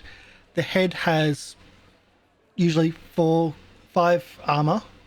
So we're down to 25 and 4 hit points. We're down to yeah. Essentially, we've doubled the amount of damage. Not just that, we've also doubled the amount of damage, the amount of hit points they have because of the critical. If I've got 14 as if I've got 12 typically as a player on this 14, I think it's supposed to be 12 is the sheet that I've got here. If I've got 12 as a player and they are gone. So we get 15 instead. So if you succeed your land check, you may click the box next to it. We also get 15 battle rating. So up to 25 battle rating. Because, wow. Let's move on. That's the first strike in the melee of us charging into the... We charged into the ranks of their footmen as the footmen are about to come out of the water on the other side where our archers are nestled. You smash through the infantry. Mulan pushes through seething mass of soldiers. Most are staggered before you. One particularly vicious Luna managed to strike up against you with his carved kopis blade. The strike against Vesna with a kopis is 60% roll. Make a shield or lance roll depending on whether you're depending on what she's using to parry with it. What's my shield? A shield is not great. We'll do the strike first. Clear, strike. Does hit with a 59. Just hitting with a 59. Where's my... Just trying to find out my bits and pieces. My armor. I'm not totally familiar with the character sheet, so that's kind of why I'm searching.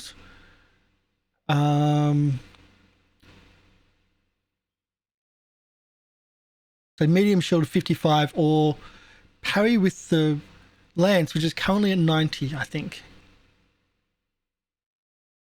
I think parrying with the lance at 90 is going to be a better one. They've only just succeeded. I've got to get a better success than them, I believe. So clear. I only just succeeded as well. not ideal.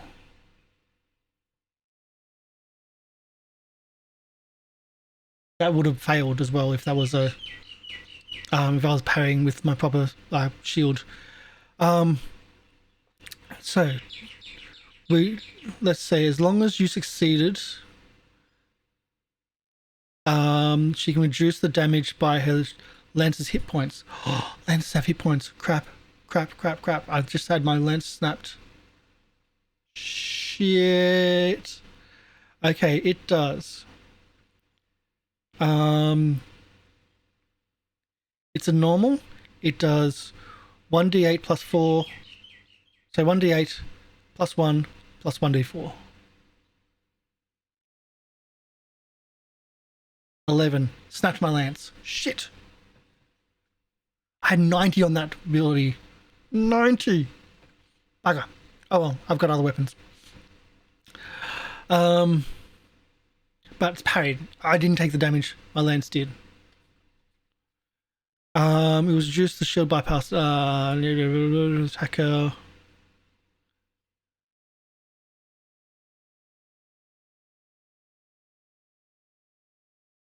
Yeah, so the thing I'm parrying with took the result, unfortunately. And essentially broke my lance. My lance has 10 points of hit points. They did 11. If he failed, no. Okay, here we go.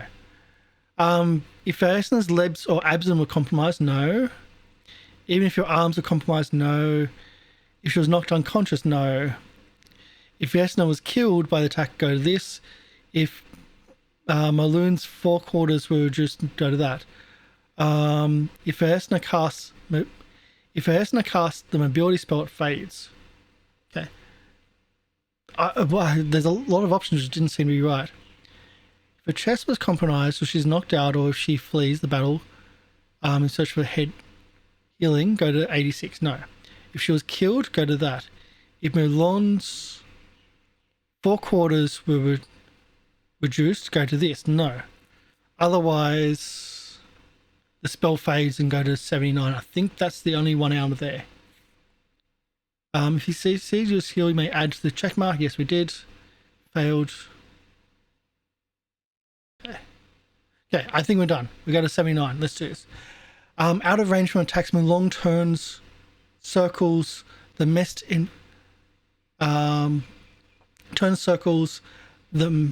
infantry. You take stock of the situation. Some of the cavalry is still stuck in the lunar swarm, struggling to free themselves. Mount another charge, but the majority have regrouped in the west and preparing another assault. Several riders have dropped their lances and tugged out bows. They strafe the lunar archers on the shore, firing towards them, then riding out of range. The horn sounds from the eastern charge. Kelly's warhorn. She now needs aid. You can contribute to the battle here, or rush Kelly once you have attempted two other options. Okay, you can contribute to the battle here, or rush Kelly once you've tried two other things. Okay, we can charge the lunar infantry again. I don't have my lance, but I do have broadsword at 90. My bow work is not good. Composite bow at 45 I'm not good at it. I can heal myself. I wasn't hurt at all. So let's go after the infantry. And yeah, we'll go after the infantry. And I've used up all my magic, so I can't heal. Milan crashes into scrambling lunar infantry with a devastating force. Your lance plunges towards him. My sword. It's not a lance, it's a sword attack with large shield.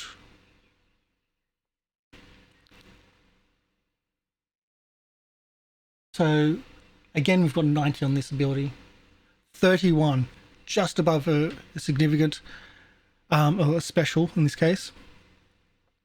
against the large shield of 55. The shield takes the parry and takes damage. So it'll be... Actually, I think I can't do this. Okay, either way. I charge back in, don't really do any damage. Overall on the armor, I might actually overall on the armor. How much armor do they have? Large shield has D6.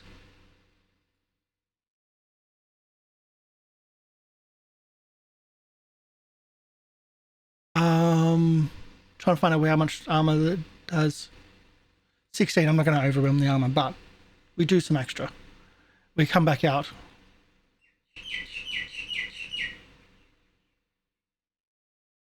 There we go. You smash through the mill, the infantry, seething mass, etc., etc. Oh, fuck! I shouldn't have done this. I've put myself into the fray again. Let's do this. Clear. They strike with a 60 ability. They hit me with a 60 ability. I will try to deflect with my broadsword. Oh no, I'll try to deflect with the shield. There's my shield, 55. That's a really good success.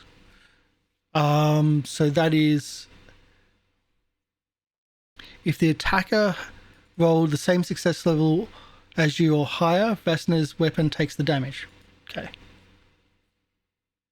I rolled higher. If you succeeded with Vesna's parry and any excess damage dealt to her shield is done to her arm, no. If you failed, no. If you succeeded your roll, you may add yes. Nope. Okay.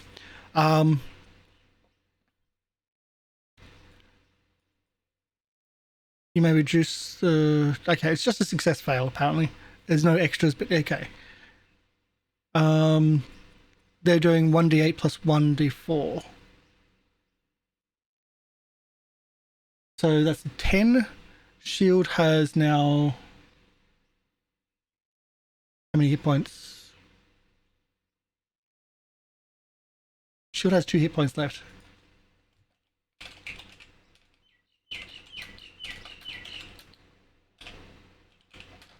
The shield has only 2 hit points left. Let's keep going. I shouldn't have gone back in. I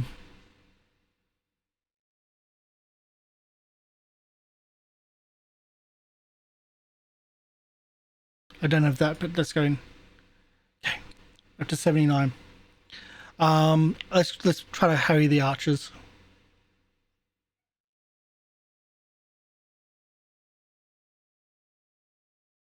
Actually, no, let's go find Kelly.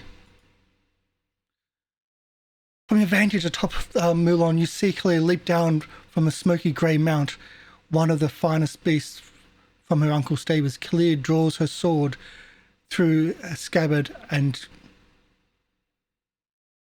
draws her sword, throwing the scabbard to the ground, and charges into battle. Make a scan roll. I have 50% scan. Let's do this. I see fucking nothing again. Fail, go to 95. You can't see Kelly who Clear's fighting, but you hear her call for aid. You spur on Maloon forward, circle around melee, pushing forward to your leader. You smash through the ranks of Loon defenders, galloping across the battlefield. Your great passage kicks up great showers of water, which mix with the arrows and still raining down from above. You dodge around melees leaping over fallen horses. You finally crash through the last Luna ranks. You find yourself alongside Kalir. You swing down from Mulong, take up a defensive position nearby. The The Lunar and Saturite influently clash all around you. Kalir herself is locked in a duel with the Lunar Lord, Horatio Hortulus, first cousin of Fazir Windbread, and said to command the group of 17 fanatic side soldiers devoted to protecting Fazir's personal and life. Things are tense, but you know better than to interrupt. Interfering in a duel would dishonor your leader and disgrace you as a cheat. Kalir is tense and focused, looking for an opportunity to strike. Without looking directly at you, she bellows, "Stand by! I have use for you when I am finished with this cur." Okay. To obey Kalir and watch and wait, go to 97. To forsake your honor and ensure Kalir's safety, Vesna can try to stab Horatio in the back. If Vesna is currently inspired by Lunar Hate, which I'm not, you must make a passion roll. Actually, I am inspired by Lunar Hate. Freaking forgot that one, didn't I? Yeah. So I must make a passion roll opposed to the Lunar Hate and honor. So you must make, if I'm inspired by Lunar Hate, which I am, you must make a passion. So an opposed roll between her hate for the Lunar Empire and her passion, honor passions. Make a roll for each passion. Whichever gets better success will influence her action. If Vesna's hate for the Lunar Empire wins, her mind clouds with rage and she is overcome with the desire to stab Horatio. If her honor passion wins, or if both passions get the same level of success, you may choose. Shit. Hate is at 90%. Which I failed! Oh my god! Honor. I can choose now, but honor is at 70%. Failed that too, but either way I can choose. I'm going to stand back. So I'm going to stand back. To forsake your honor and try to stab her in the back? No. To obey and watch. If her honor and passion... Sorry. Yeah.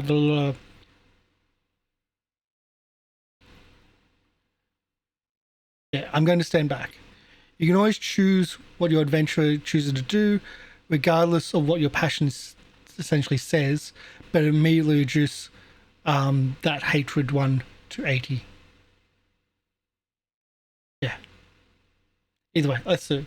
Let's obey and just wait. Watch and wait. You fall behind Kalir at the back of the melee and watch. It takes a few moments for you to catch your breath. Next to you, the battle between Kalir and Horatio swings one way then another. In the middle of one fierce exchange, she takes a long, ugly gash along the forehead. At one point, Kalir misses with a strike and slips sideways. Your heart leaps into your throat. But before Horatio can strike, Kalir dives forward under his elbow, so under his blow, and comes up, slashes down his back. He falls to his knees and lets his weapon drop in form of surrender. Kalir wipes blood from the cutter on her brow and gestures to her warriors who drug the commander away. The lunar lines are still raving, but you can see fresh troops pouring in to support. Kalir gestures to you wordlessly and swings up onto a horse and leads back towards camp with her head held high. Kalir's injury reminds the Satirites how much of her hopes hang on a single person. Despite the victory, morale has shaken somewhat. Raju's BRT by -5. Down to 20. Go to 101. Hilly leads you back to the front, from the front towards the Saturite tents, pauses to bark a few orders to reposition the forces, then turns towards you. Before she can speak, the sound of hoofbeats echo on the riverbank. Lunar cavalry charge slams into the Saturite infantry, devastating them. Kalir swears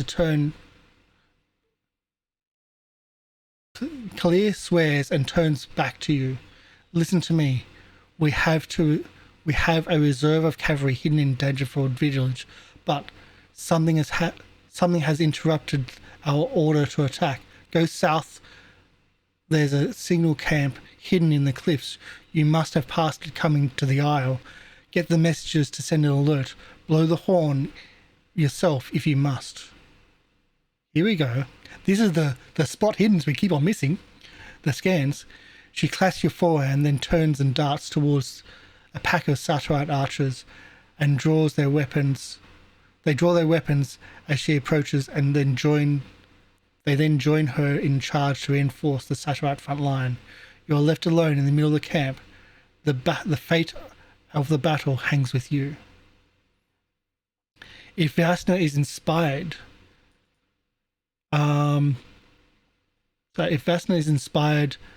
it ends. If she casts shield with a duration of 15 minutes, it ends. Actually, wait. My lance would have still been operable because the shield would have held firm. The shield would have held firm on my lance and on my shield. My shield has 6 hit points. My lance has 6 hit points. I still have something. Just realized that. Because I'm not writing these down. It's like missed them.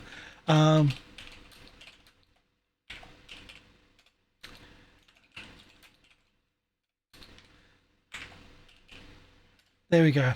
That's important. It will be important, I'm sure. Go to 105. Cries from the battlefield grow louder. There's not much time. You spin about, hurry to the southern side of Daggerford Isle. Deep water in Daggerford stretches out serenely before you. You scan the horizon, spot in the distance a raised section of the wooded cliffs. You know that this is the halfway point between Danger Isle and Daggerford village, hides the signal camp and all too critical cavalry horn. There's no good reason you can think of the horn hasn't sounded. Miscommunication seems impossible. Such critical time. More likely the camp is under attack. Your timely arrival could be critical. You take off running towards the signal camp.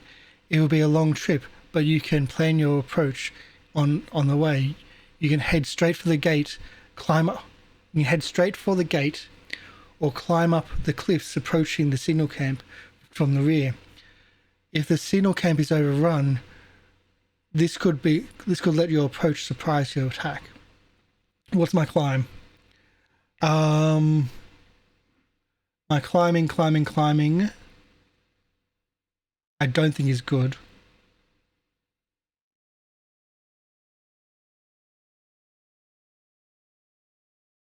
I can't find a climb, which makes it even worse. I can't find it. I think it should be an agility, which means I have only base climb, so I'm just going to go straight for it. Straight for it. Let's do it. If Mulan wasn't killed or wounded in combat, you can ride towards the signal camp. This is faster. This will be faster and let you charge any opposition, but will limit your ability to use stealth. Let's ride Mulan. Let's ride Mulan. Ride Mulan. Let's do it. He wasn't even injured.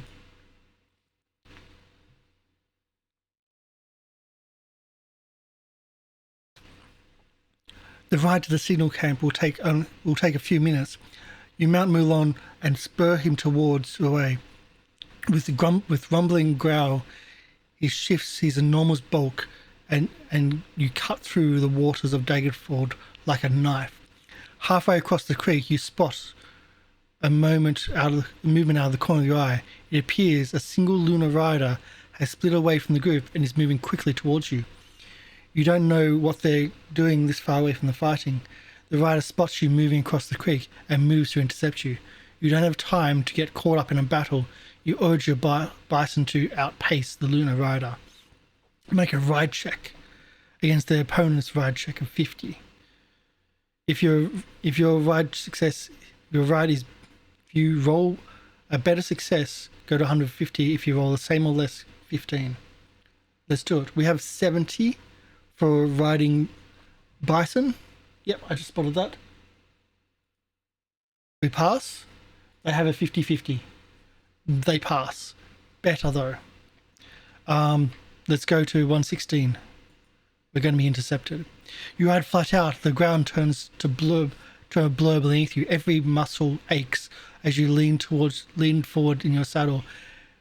Desperate to outpace the rider behind you, the south bank draws closer, but just as you think you've escaped, you spot a glint of a lance towards you. The sun is not quick enough and has been caught by her enemy. You will need to roll an attack for the lunar rider. Well, the lunar rider's lance of 70 against your own parry. Oh boy. Or dodge. I don't really have dodge. I've got dodge of about 20. Determine the rider's hit location for the horseman overrides. Determine the hit location, then apply damage. If the horseman overwhelms the combined value of any shield armor, because the rider has charged Vesna, then apply the mount's damage bonus. Oh, this is gonna get bad. But if Vesna survives, but collapses, the wound fades quickly into black. Okay, this is a bad situation. Really fucking bad. So we're going to try to dodge with the shield. Still has some hit points. Then after that, we're going to go forward. So, his strike of 70 misses. I don't have to do anything else. Don't have to do anything else. Misses. If Vasna collapses, okay, no. If she withstands the lunar assault, record any damage, go to 17. We're going to 17. 1-1-17. You keep a grip on your reins, urge Milon towards the bison splashes through the water, while the lunar rider, unbalanced from their charge, takes the moment to regain their balance. You can put enough distance between you and the rider in a short time enough to reach Daggerford, assuming that you are retreating. The lunar spins her out and rides back to the battlefield. You've escaped. You focus back on the path. In the distance, you can see the rising shape of the wooded cliffs jutting out from the ground like a tooth. You know these woods hide a signal camp. You spur forward. Not long now. 128. Mulon trumbles forward. You reach the base of the foothills and gallop onwards. The trees blur past either side of you. You arrive at the hidden camp. It's a grisly sight. Bodies litter the ground, some hanging halfway out of the sunken embankment. Arrows, spears, and bits of magically thrown debris stuck out in cadavers at odd angles. The corpses of the Saturite and Luna alike. The warriors here fought like lions. Only one figure still moving, looking for survivors among the fallen allies. A lunar warrior, armor covered in blood,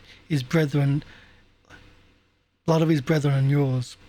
He stands tall, Copus raised. Clearly, he heard the thundering sound of the bison approaching. He raised his weapon up as you pull Mulon to a hilt. Stop there, barbarian, he shouts. He raises a gloved hand. I am Voster, son of Pregene. I have captured this outpost in the name of the Lunar Empire. For wandering here, you have intruded upon the Empire's plans. You will surrender to me. I will take you prisoner in accordance with our laws. If you refuse, I will challenge you to a duel. Show honor, dismount your bison. Give me your name and your answer. You have hesitated. You hesitated before you answer. As dishonorable as it would be, it would be just. You could just run him down with a single charge, and single charge can make all the difference. If Viasna levels her lance to charge, go to 152. If she's willing to level the field and dismount, you may try to speak to him. If she agrees on a fair duel, go to this. Let's charge. Let's do the dishonorable. I'm going to take battle rating points. I'm going to take honor points. Let's charge. Vasson does not seem surprised. Voster does not seem surprised as you charge him, although he may have hoped for an honourable resolution. He raises his shield and readies his copus in strike and response. Go to 153. Roll Vasna's lance. Here we go. Against Copus's parry. Let's do this. Clear. Oh! Just surviving. I've got 90. Let's do this. His parry. What's his parry stat? Do I have to go through this? I think I might have to.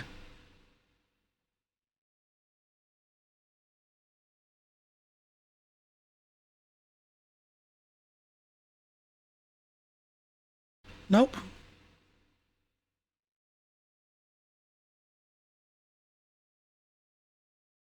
Is he in here? Nope. Okay, not in here.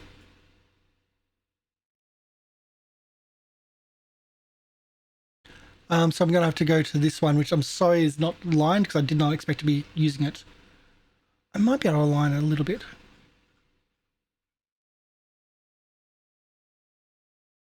There's Vasna. Foster per dream. Yes, I've got Foster. Just give me a moment.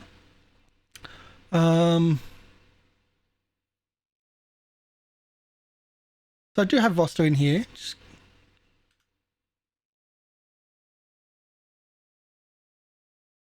Foster is... Yeah, Foster per dream. So 10 is what I'm looking at. 2 and 10. So his shield skill. 90? What the fuck? I'm losing this battlefield. Totally losing this battle. I just realized the sound's been off all this time. Well, it sounds dropped out at some point. Loading up now. So clear that. I've struck with 90. And let's see. Let's move that. He's also got 90. Oops, no, that's where I need to be. 5. I think that's a severe success. Okay. This is not going to go well. This is really not going to go well. And I really know it.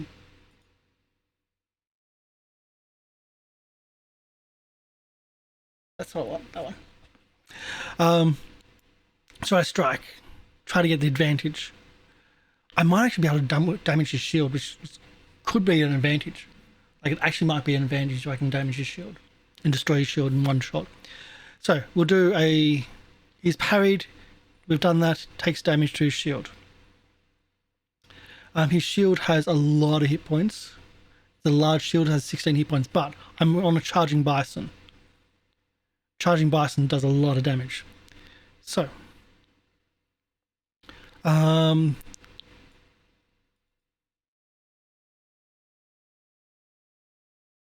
So we got that, we got that, we got that.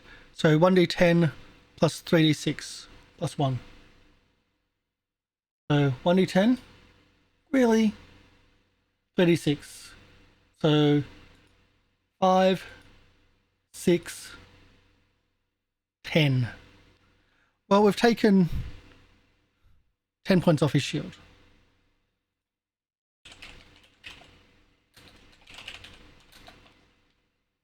It's down to 6. I've got 6 on my shield. He's got 6. Okay. Then Vasto attacks with his coppice. So he's got a coppice. Where's my that?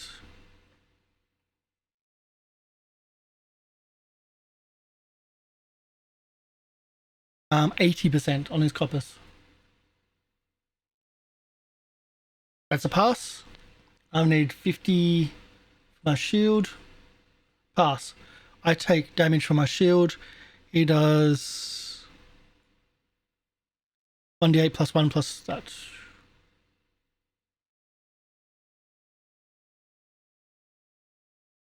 Okay, so that's 8 points of damage. Shield is gone. Armor protects the next part. The magic armor protects the next part.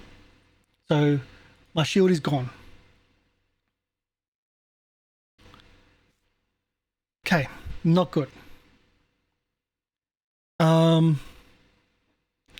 Vasna's not killed.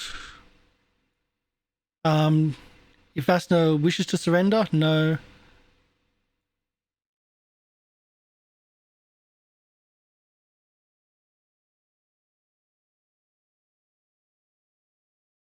Okay. I didn't. Oh, I didn't say where he is. Where did he hit? So that was mine. Where's his attack back?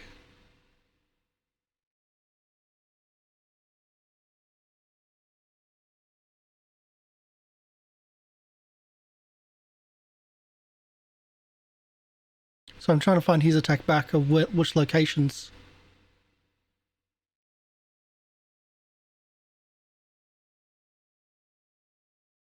Dodge. If Vaster connects normal attack.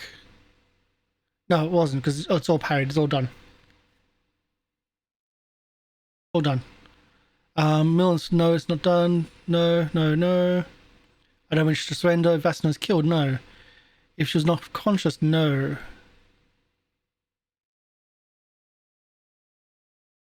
Wasn't killed by the attack. She wasn't knocked unconscious. If an arm is compromised, she doesn't drop a weapon. All attack rolls she makes has a chance of succeed or halved. Nope, that didn't happen. If she wishes to surrender.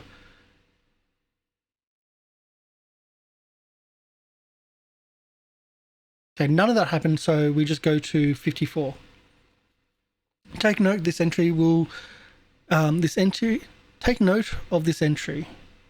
So, you circle one another looking for an opening and opportunity to strike. Take note of this entry as you will be returning to it. Choose any of the following actions.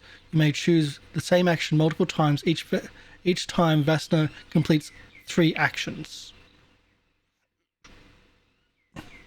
So you may do this. You may choose the same action multiple times. Each time she takes 3 actions. Okay. I can attack with Lance. I think Lance is the best way of going. Vasna has at least 1 rune point. She doesn't. She can cast lightning. She can freaking cast lightning? Fucking hell. I don't have heal. Let's go with, like, leave the melee so she can charge again. I think charging Lance. Oh no, I've got to leave melee so she can charge again. That's the better option. 56. You swing Molon around and dart from Vasto while he staggers to regain footing. You begin a second charge. Your lance flashes in the sun as you race towards him. To disengage from melee... Uh-oh. Vasto must first retreat. Vasto, to make an attack that she may parry or dodge. Choose first, parry or dodge. I'm gonna have to choose dodge.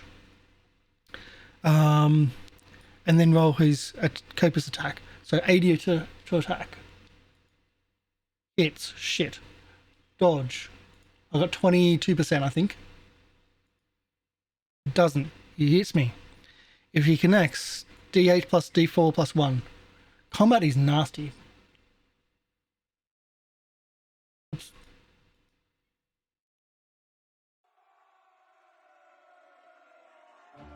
So that's 9 points of damage. Hit locations. 10. Yeah, D10 plus 10. 12 then. Hit location. Where's my hit locations on this version? Chest. Okay, so I'm gonna go to 2.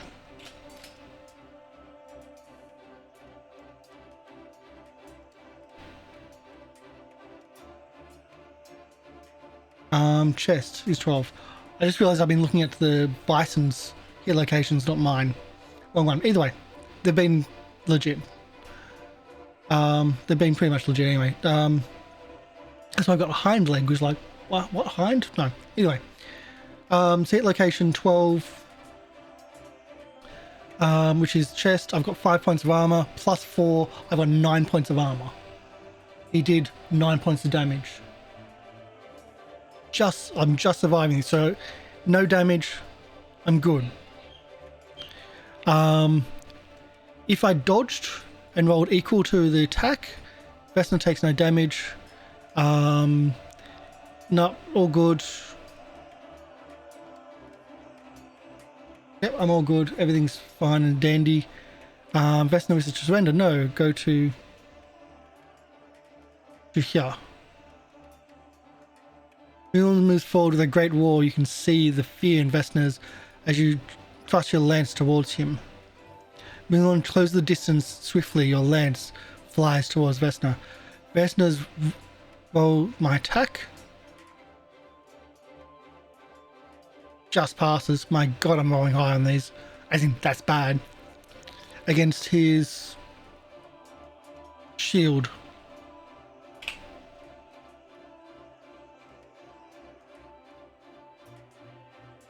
Oh, a contest against his Copus parry. I might be able to break his Copus. Oh, it's 80 though. Passes. So if parries, reduces the damage for the Copus. Any overwhelming damage is applied to his left arm. If it fails. Okay, so we got a lot of damage. D10 plus 1. D10 plus 1 plus 3d6. Let's roll high for once, shall we? 7. So that's 8. 10. 14. 14. 18. 18 points of damage to the Copus. The Copus only has 12 points. 12 points, so his sword is smashed and dinted by the impact.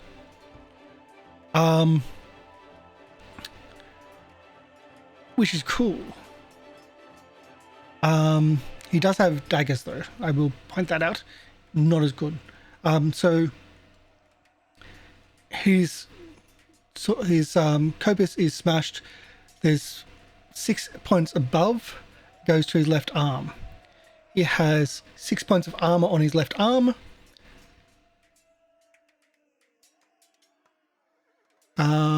Damage does so. If he fails, the Copus is damaged, and does not.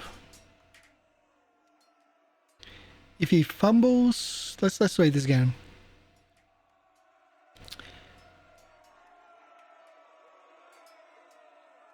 If he fails, his Copus is damaged and does not reduce the damage. If he fumbles, the parry, and Vasna misses the attack. She may still do normal damage. Refer to parry attacks, blah, blah, blah, blah. For more information.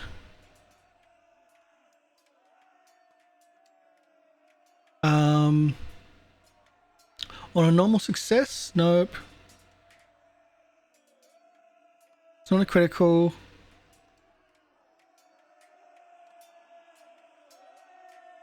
Okay, wherever I've got this.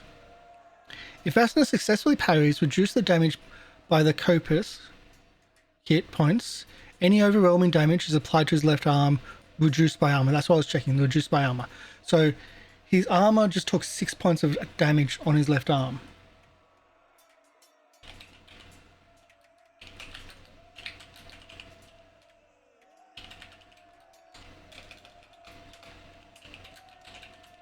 So his left arm has no armor left. His Copyrigtht is destroyed. So things are mounting, you could say. What have we got here? Vesna parries. Oh wait, does he try to attack back? Vesna then attacks. First choose either dodge or parry. Well, I'm going to choose dodge. I'm going to try to choose dodge in this circumstance. I think that's how it works, yeah. Let's choose dodge. I don't have much for dodge. I do have parry. Yeah, we'll choose dodge. Vesta's Copyrigtht is attack. Well, he tries to attack with the Copyrigtht, but it's damaged, so he can't. Like, we've destroyed his weapon. So if your left arm is compromised, drops the weapon. You're on that arm, falls prone. I don't wish to surrender, so we'll go to 54. Take note, this entry is returning. Each time he does, sorry. Every time we do 3 things, we go to 62. We've only done 2. Let's do 1 more.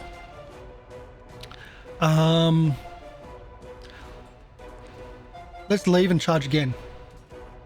Because why the fuck not? He's got a broken weapon. I don't want to go into melee with him. I've got the advantage. You swing around, he tries to attack me. Again, Copyrigtht attack, it's damaged, so we'll swap that to a dagger now. If he does have a dagger, we'll just say he's drawing his dagger. It's listed there. Which is only 42. So I'll dodge. Let's do my his attack, 45. Will hit. My dodge, 22. Misses, so he hits me. Doing 1d4 plus 1 plus 1d plus 2 plus 1d4. Okay. So 5, 9. Where does he hit me? Can only, well, does he hit me or the bison?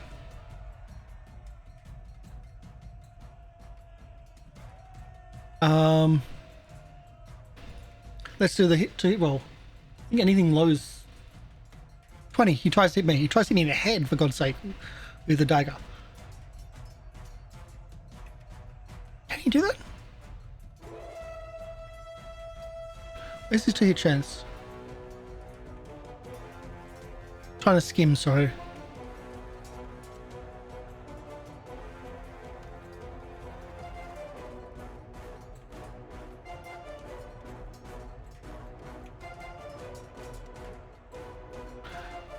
I think he can only try to strike at Molon, sorry.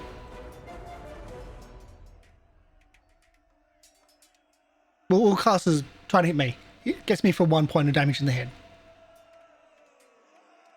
So I'm now down to 11 hit points, and I've got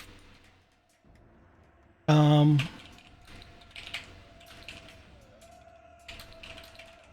damage in the head. Okay. So we keep moving forward. I come back with the again with my lance. My lance is my best option. Yes! But does he block it? Misses his block. I can still accidentally strike. Somehow, because we both critically fumbled. Like we both, yeah. Is that right? The Copus failed. If he fumbles his parry, then he can still accidentally hit. We both miss. He tries to strike back. He's 45 against my... I'll do the parry this time with my lance. Hits. My parry with my lance. Parries. We're going to be doing damage, but he's destroyed my lance. Let's see. D4, D4. 2, that makes 4. 7. I had 6. Destroyed my lance. The lance is shattered. I'm going to have to enter melee. That's 3 options done. I think we go to 62. The fighting is taking a toll on you and Malone. Your legs ache and sweat drips through your hair. Your eyes blink. Malone's breathing is ragged. Frothing spit gathers at the edges of your mouth. Vosto is struggling as well. He shifts from his Copus from his hand, looking for openings rather than trying to overwhelm you with strength. Elsewhere in the creek, your allies are being slaughtered. Make con roll ×5. If you succeed, Vasna gains this. If you succeed, you gain a surge of energy on a next roll success by 20%. On special, you get more and more and more. Okay, so my constitution. So it's a 75% chance. Passes. I think that's a special. So that's a special. So that's a 30% chance my next hit. If you fail wave of exhaustion, you get -20. Yeah. If you critical time has passed, reduce the BRP by -5. I haven't been able to dispatch him. Time is passing. So go to 54. My lance is now broken. I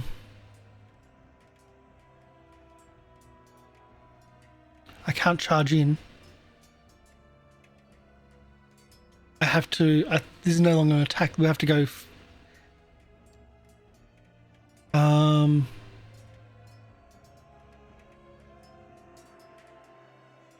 don't have any more shielding. Like, okay, attack with lance. It's not a lance. It's just going to be straight sword now. He's got a dagger left. I've got a long sword. Let's do. I've got a broadsword, I should say.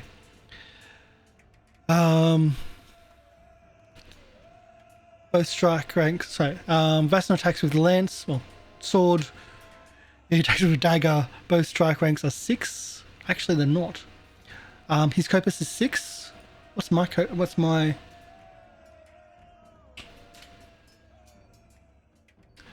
mine is 7. Actually, the lance is 5, so even the stats are wrong.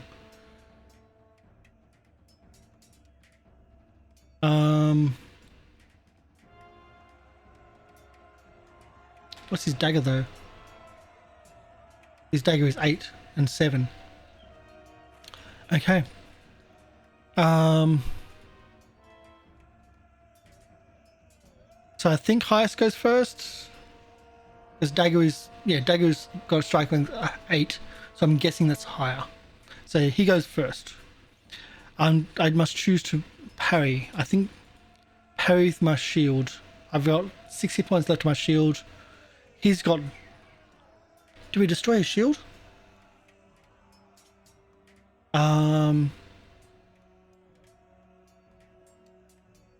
He still has 6 hit points on his shield.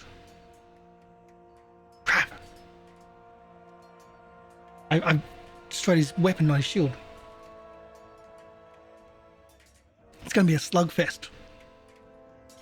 He goes first. He attacks with his dagger. 45.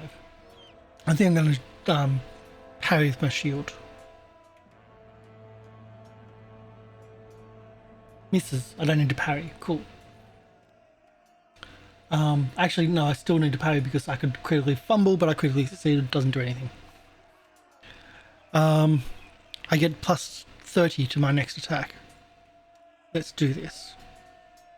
With Heroic Surge, let's strike.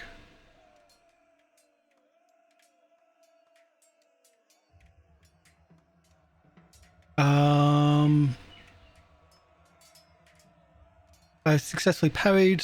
Yes, yes, yes. No, it didn't happen. He missed, totally missed.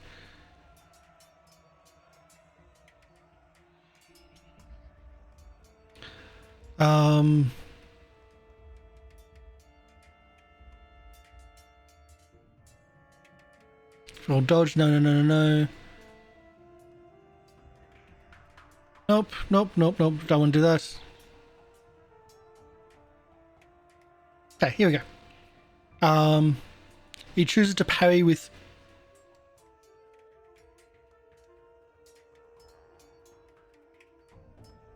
Okay. He's parrying with his dagger. Which could be bad. Could be very bad. So I attack with my broadsword. Just want to check my stats. The sheets are actually there, but I'm just trying to show them. Broadsword is 90 against his 45. Fuck! Wait, no, I get plus 30 to that. Because I've re-energized, got plus 30, so that's a 98 is a pass against his 45. Also a pass. Shit. But doing D8 plus 1 plus D4. 5. So 6 lose the plus 1. 6. 10 points of damage. How much hit points does a dagger have? His dagger only has 6. So again, he takes damage to his arm. His arm is now taken damage. He's now down to 12 hit points. The same as me, but he's running out of weapons, running out of arms. He can no longer attack. So Vesto is not killed in the attack. He's not knocked unconscious. His arm, though, is compromised. If falls prone. Okay.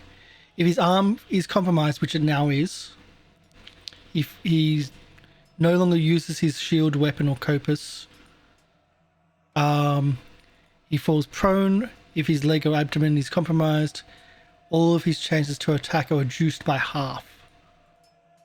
So we go to 155.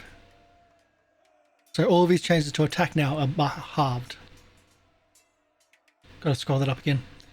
Let's do this again. Let's attack with lance. So he's got 23 chance to attack me.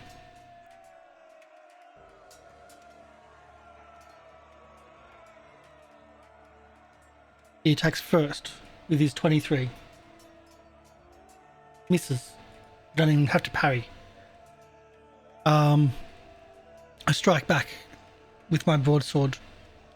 90 chance. His parry is now at 23 as well. Misses. That's a strike. Where's the strike hitting? 8. Left leg. Got 6 points of armor on his left leg. I do D8 plus 1 plus D4. Horrible rolls. 3.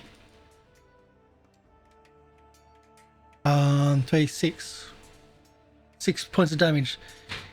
Hitting the armor, but not getting through. That's that session. Back to there.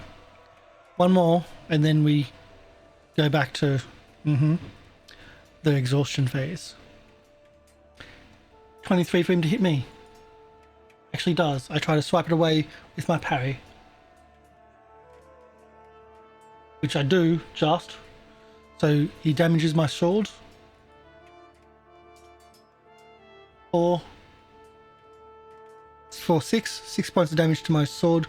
My sword has 6 points left.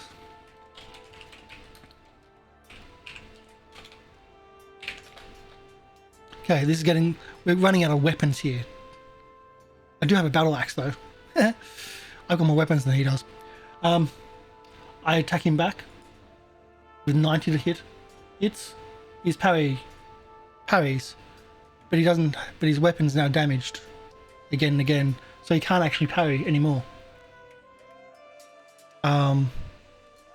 So that's a hit location. 18 is arm. That arm's already compromised. So let's do that damage. D8 plus 1. So 7. 7 and trying to calculate numbers. I'm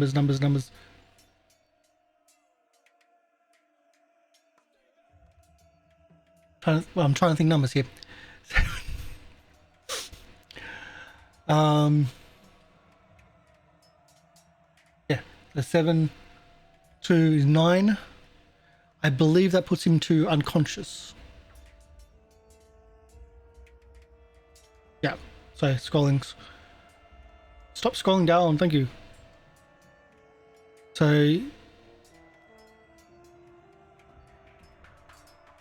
170.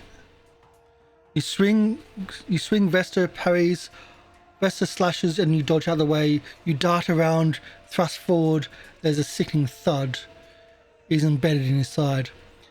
His eyes glaze over and stares straight ahead. He collapses on the ground, his weight pulling against your weapon from your hand. You see him stare across the battlefield and his shoulders slump. He falls to face the ground, dead. Well, he didn't die. I must have chosen the wrong one. He's unconscious. 178. You stagger away, frantically searching for the campfire signal horn. You find it, still held in your hands of the dead CatRoulette. You take the horn in your hand and climb up to the side of the embankment. Though exhausted, you rise it high and blow it into the night, with all your might. The clear tone reverberates in your ears and carries loudly through the ear. You blow for as long as you can, and then as your breath fails, you let it drop to the ground. You collapse against the nearby embankment wall, gazing out across the village. Silence. Just silence. You watch the distant shape of Daggerfall village and wait. You hear heart-stomping moments go before. At last you hear a horn sound in response. Moments later, dark shapes pour out of the village towards Daggerford. You let yourself sag, relieved. From your position you watch the reinforcements sweep into the river and rout the enemy. You see the lunar infantry notice the approaching riders, then frantically turn to resist them, but to no avail. The CatRoulette horde smashes into the overexposed lunars. With blood, bronze, and fury drives them from the Daggerford. You gaze open-mouthed at the mayhem. When at last the lunar line begins its retreat, you stagger down from the signal camp. You make your way back towards Dagger Isle. Increase BRT by 20. Up to 30. 35, that is. 94. The battle is over. The sound of the clashing metal has faded. The sounds of wounded soldiers now echo the air. Although you are only a single warrior on the field, your impact was significant. Calculate the final BRT. If the results are less than 10, go to 195. If the results are equal or less than or equal to 20, go to 196. If it's greater than 20, 197. greater than 40 we didn't get. 197 it is. The lunar forces are overwhelmed by the fury of the Saturite assault. Vizier Wide Red managed to order the full retreat before the Lunars suffered catastrophic losses. But he was harried and pursued all the way to the borders of the land. The Lunars will return, but they will need to be more cautious. They have tasted the bite of Satar. Already legends are spread throughout the land like wildfire. The Lunars can be beaten, but when you return to Daggerwile, you see groups of exhausted warriors in jubilant celebration. You join them and cheer. That night, torches dance like fireflies across Daggerford, while high above the gods look down. They have blessed Satar and you this day. Now all the days that follow, you must continue your fight against them and do them proud. 199. Congratulations, you've reached the end of the Battle of Daggerford. The first step into Galanthia is only beginning your journey. After the Battle of Daggerford, Calistebra and her companions continue on towards Boldholm, where the assembled tribes grant her a title of Prince of Satar. Others of the Satar army make their way to Jonestown, fortified against the possibility of a lunar Satar attack. Hello, welcome in. We won. Welcome in, Caloria. I didn't know if anyone was around, but welcome in. Hopefully you've enjoyed. This is the second time I played this. First time I got killed by the second arrow in the first battle. We made it to the end. Sweet. For those interested in following the story of Vesna, you can look to the introductory scenario included in this box here. As you and your companions arrive in Jonestown just after the battle, if Vesna was captured, a clever games master might give her a chance to organize an escape. Remember, your Galanthia will vary. So this is a scenario that's actually free to play. It is on Chaosium's website. I'll put a link below. I really enjoy solo adventures. I hate reading for prolonged periods of time, but I really enjoy solo adventures. There's a link direct to it that I've listed in chat. If you're watching on YouTube, go to chaosium.com, follow the links to RuneQuest, and there will also then be the links to the SoloQuest Battle of Daggerford. It is book 3 in the called SoloQuest in the box set. It is based off, like, the system it uses is a D100 system, which is the same or similar to that of Call of Cthulhu. BRP is a really easy system to jump into, really simple system to learn about. There are 14 pre-made character sheets, which are very diverse. 2 of them you've seen, the one we've been playing, Vesna, and also the person that she fights at the end, Vestor, son of Prajim, also is one of the character options that you can play. But all the characters come in lots of detail with, whoops, that's the wrong one. Lots of detail with their character art portrait, also portrait of their mount, which is also nice. There's also details on their history and how to play, which I think is really cool. Also their runes. Runes in RuneQuest are really important. It shows an affiliation with certain types of things. As you can see on the side over there, air is at 90%, which means she's very much associated with the air gods, which is Oleth. She's got death of 75, and fertility of only 25. She's more a fighter than a lover. And those are opposing runes. Also stasis and movement are opposing runes, where staying still and finding a homestead or something like that, or that type of thing, not her interest. She roams the countryside. She's into the movement, which is also a similar thing of her rune, of her air goddess, Orlanth, which is movement and air. So there's some really interesting stuff there. That's the first page of the character sheet. It's actually a wide character sheet. And so those parts of the outsides. This is the middle of the second page, which has pretty much all the bits and pieces. And then it's got the outsides, which are these parts. So yeah, we won. So the first time we played this was about a year ago. We were playing RuneQuest beginner box on the channel, and as part of the preparation, everyone had homework of essentially doing the beginner box, or doing the solo quest. We had very, very varied results, to the extent where I got 7, like a total of 7 battle points, which is down below, and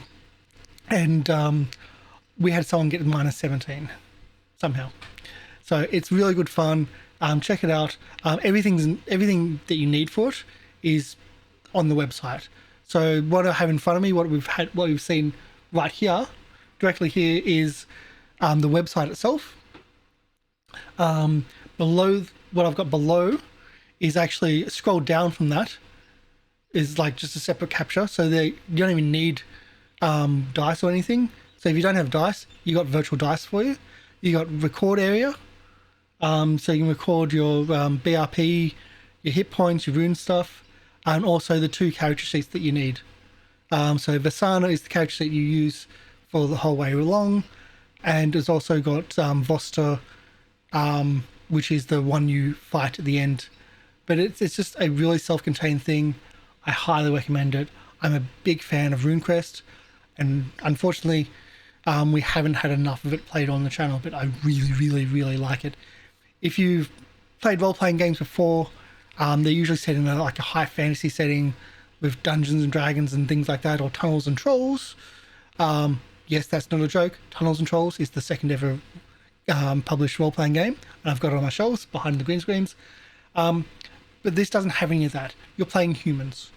There are trolls, but trolls are trolls. Ogres are ogres. Dwarves are shunned, or trolls shunned from the humans. But it's more about tribes. This is a Bronze Age society where you have your ancestry, you've got your loyalties to your ancestry and your family line and your name. You got your loyalty to your clan and your tribe. You got your loyalty to your religion, and also to your state. So like to the country that you're in. And so even though you've got loyalty to your religion, there's multiple cults and religions. So you could be a follower of one religion, but still be a layman or another. Because in this situation, Vasina, she's a follower of the air goddess Orlanth, but she's a follower of the adventurer version of that. So she also is a lay follower of the god of death. Hakmuk, I think they had. So in this scenario, you get to actually do you want to pray to your goddess, or do you want to pray to the god of death, which is a bit more appropriate at the start of before a battle. And so you have those little bits and pieces. It's really a cool, unique setting. It's been around for years and years and years. So it's been evolving over a long time. It's been well developed over a long time, where they don't just destroy the history and rewrite it. No, they add to the history and build upon it. I just utterly love it. Utterly love and been impressed with it. So yeah, if you've never played RuneQuest, have a play of this one. Like, get your feet wet and see if you like the journey. One of the things I really like about the system, other than the fact that it uses the BRP, the basic role playing, same system, subsystem, like rule system used in Call of Cthulhu, which is really easy to pick up. Things like shields, like your shield protects your arm and protects one other place. So choose before they attack you where you're protecting. So you get to choose where you put your shield, and like for missile fire. And the first time I played this, I went, just in case, I'm choosing my head, because you roll to hit. You roll hit locations in this game.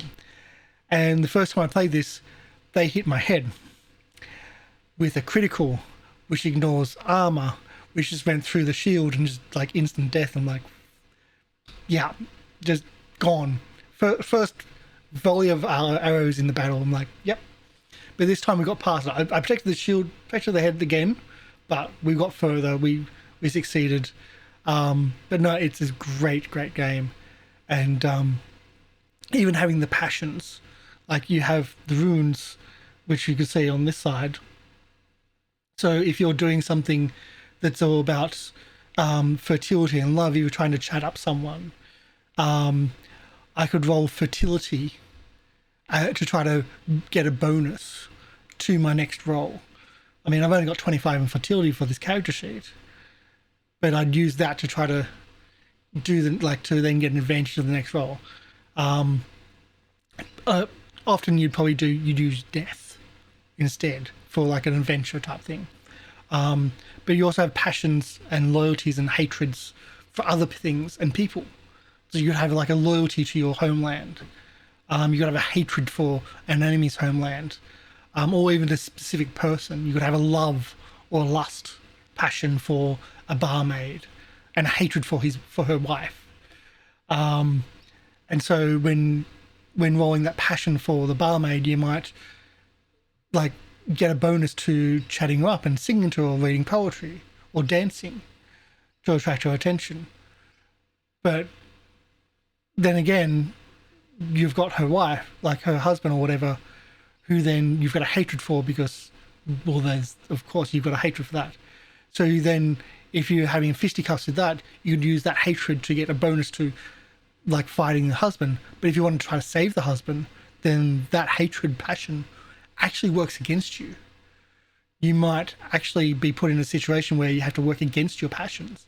And that's where the keeper, like really smart and devious keepers, come in to work against your passions, to make to have you follow them when needed, but also give you a situation where you may actually have to break a passion or actively go against what your passion is to do the right thing, or do the right thing in doing so go against your own character's nature.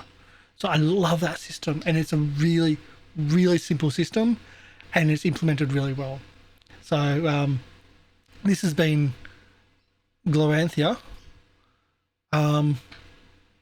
Did that work? No, it didn't. I've done that one. There we go. Yeah. So this is the book 2. Book 1. You get also the rules book, which is book 1. Sorry, book 3 is the SoloQuest. Book 2 is Glorantha. Book 1 is the rules, and book 4 is your adventures, and it's a really cool set. So I'm surprised we actually got through this and survived, because last time we totally didn't. But yeah, I'm going to stop the recording and then chat, because we record all our stuff. There's my recording. There we go. So for those that enjoyed it, we did it. Yay! If not, yeah. See you next time.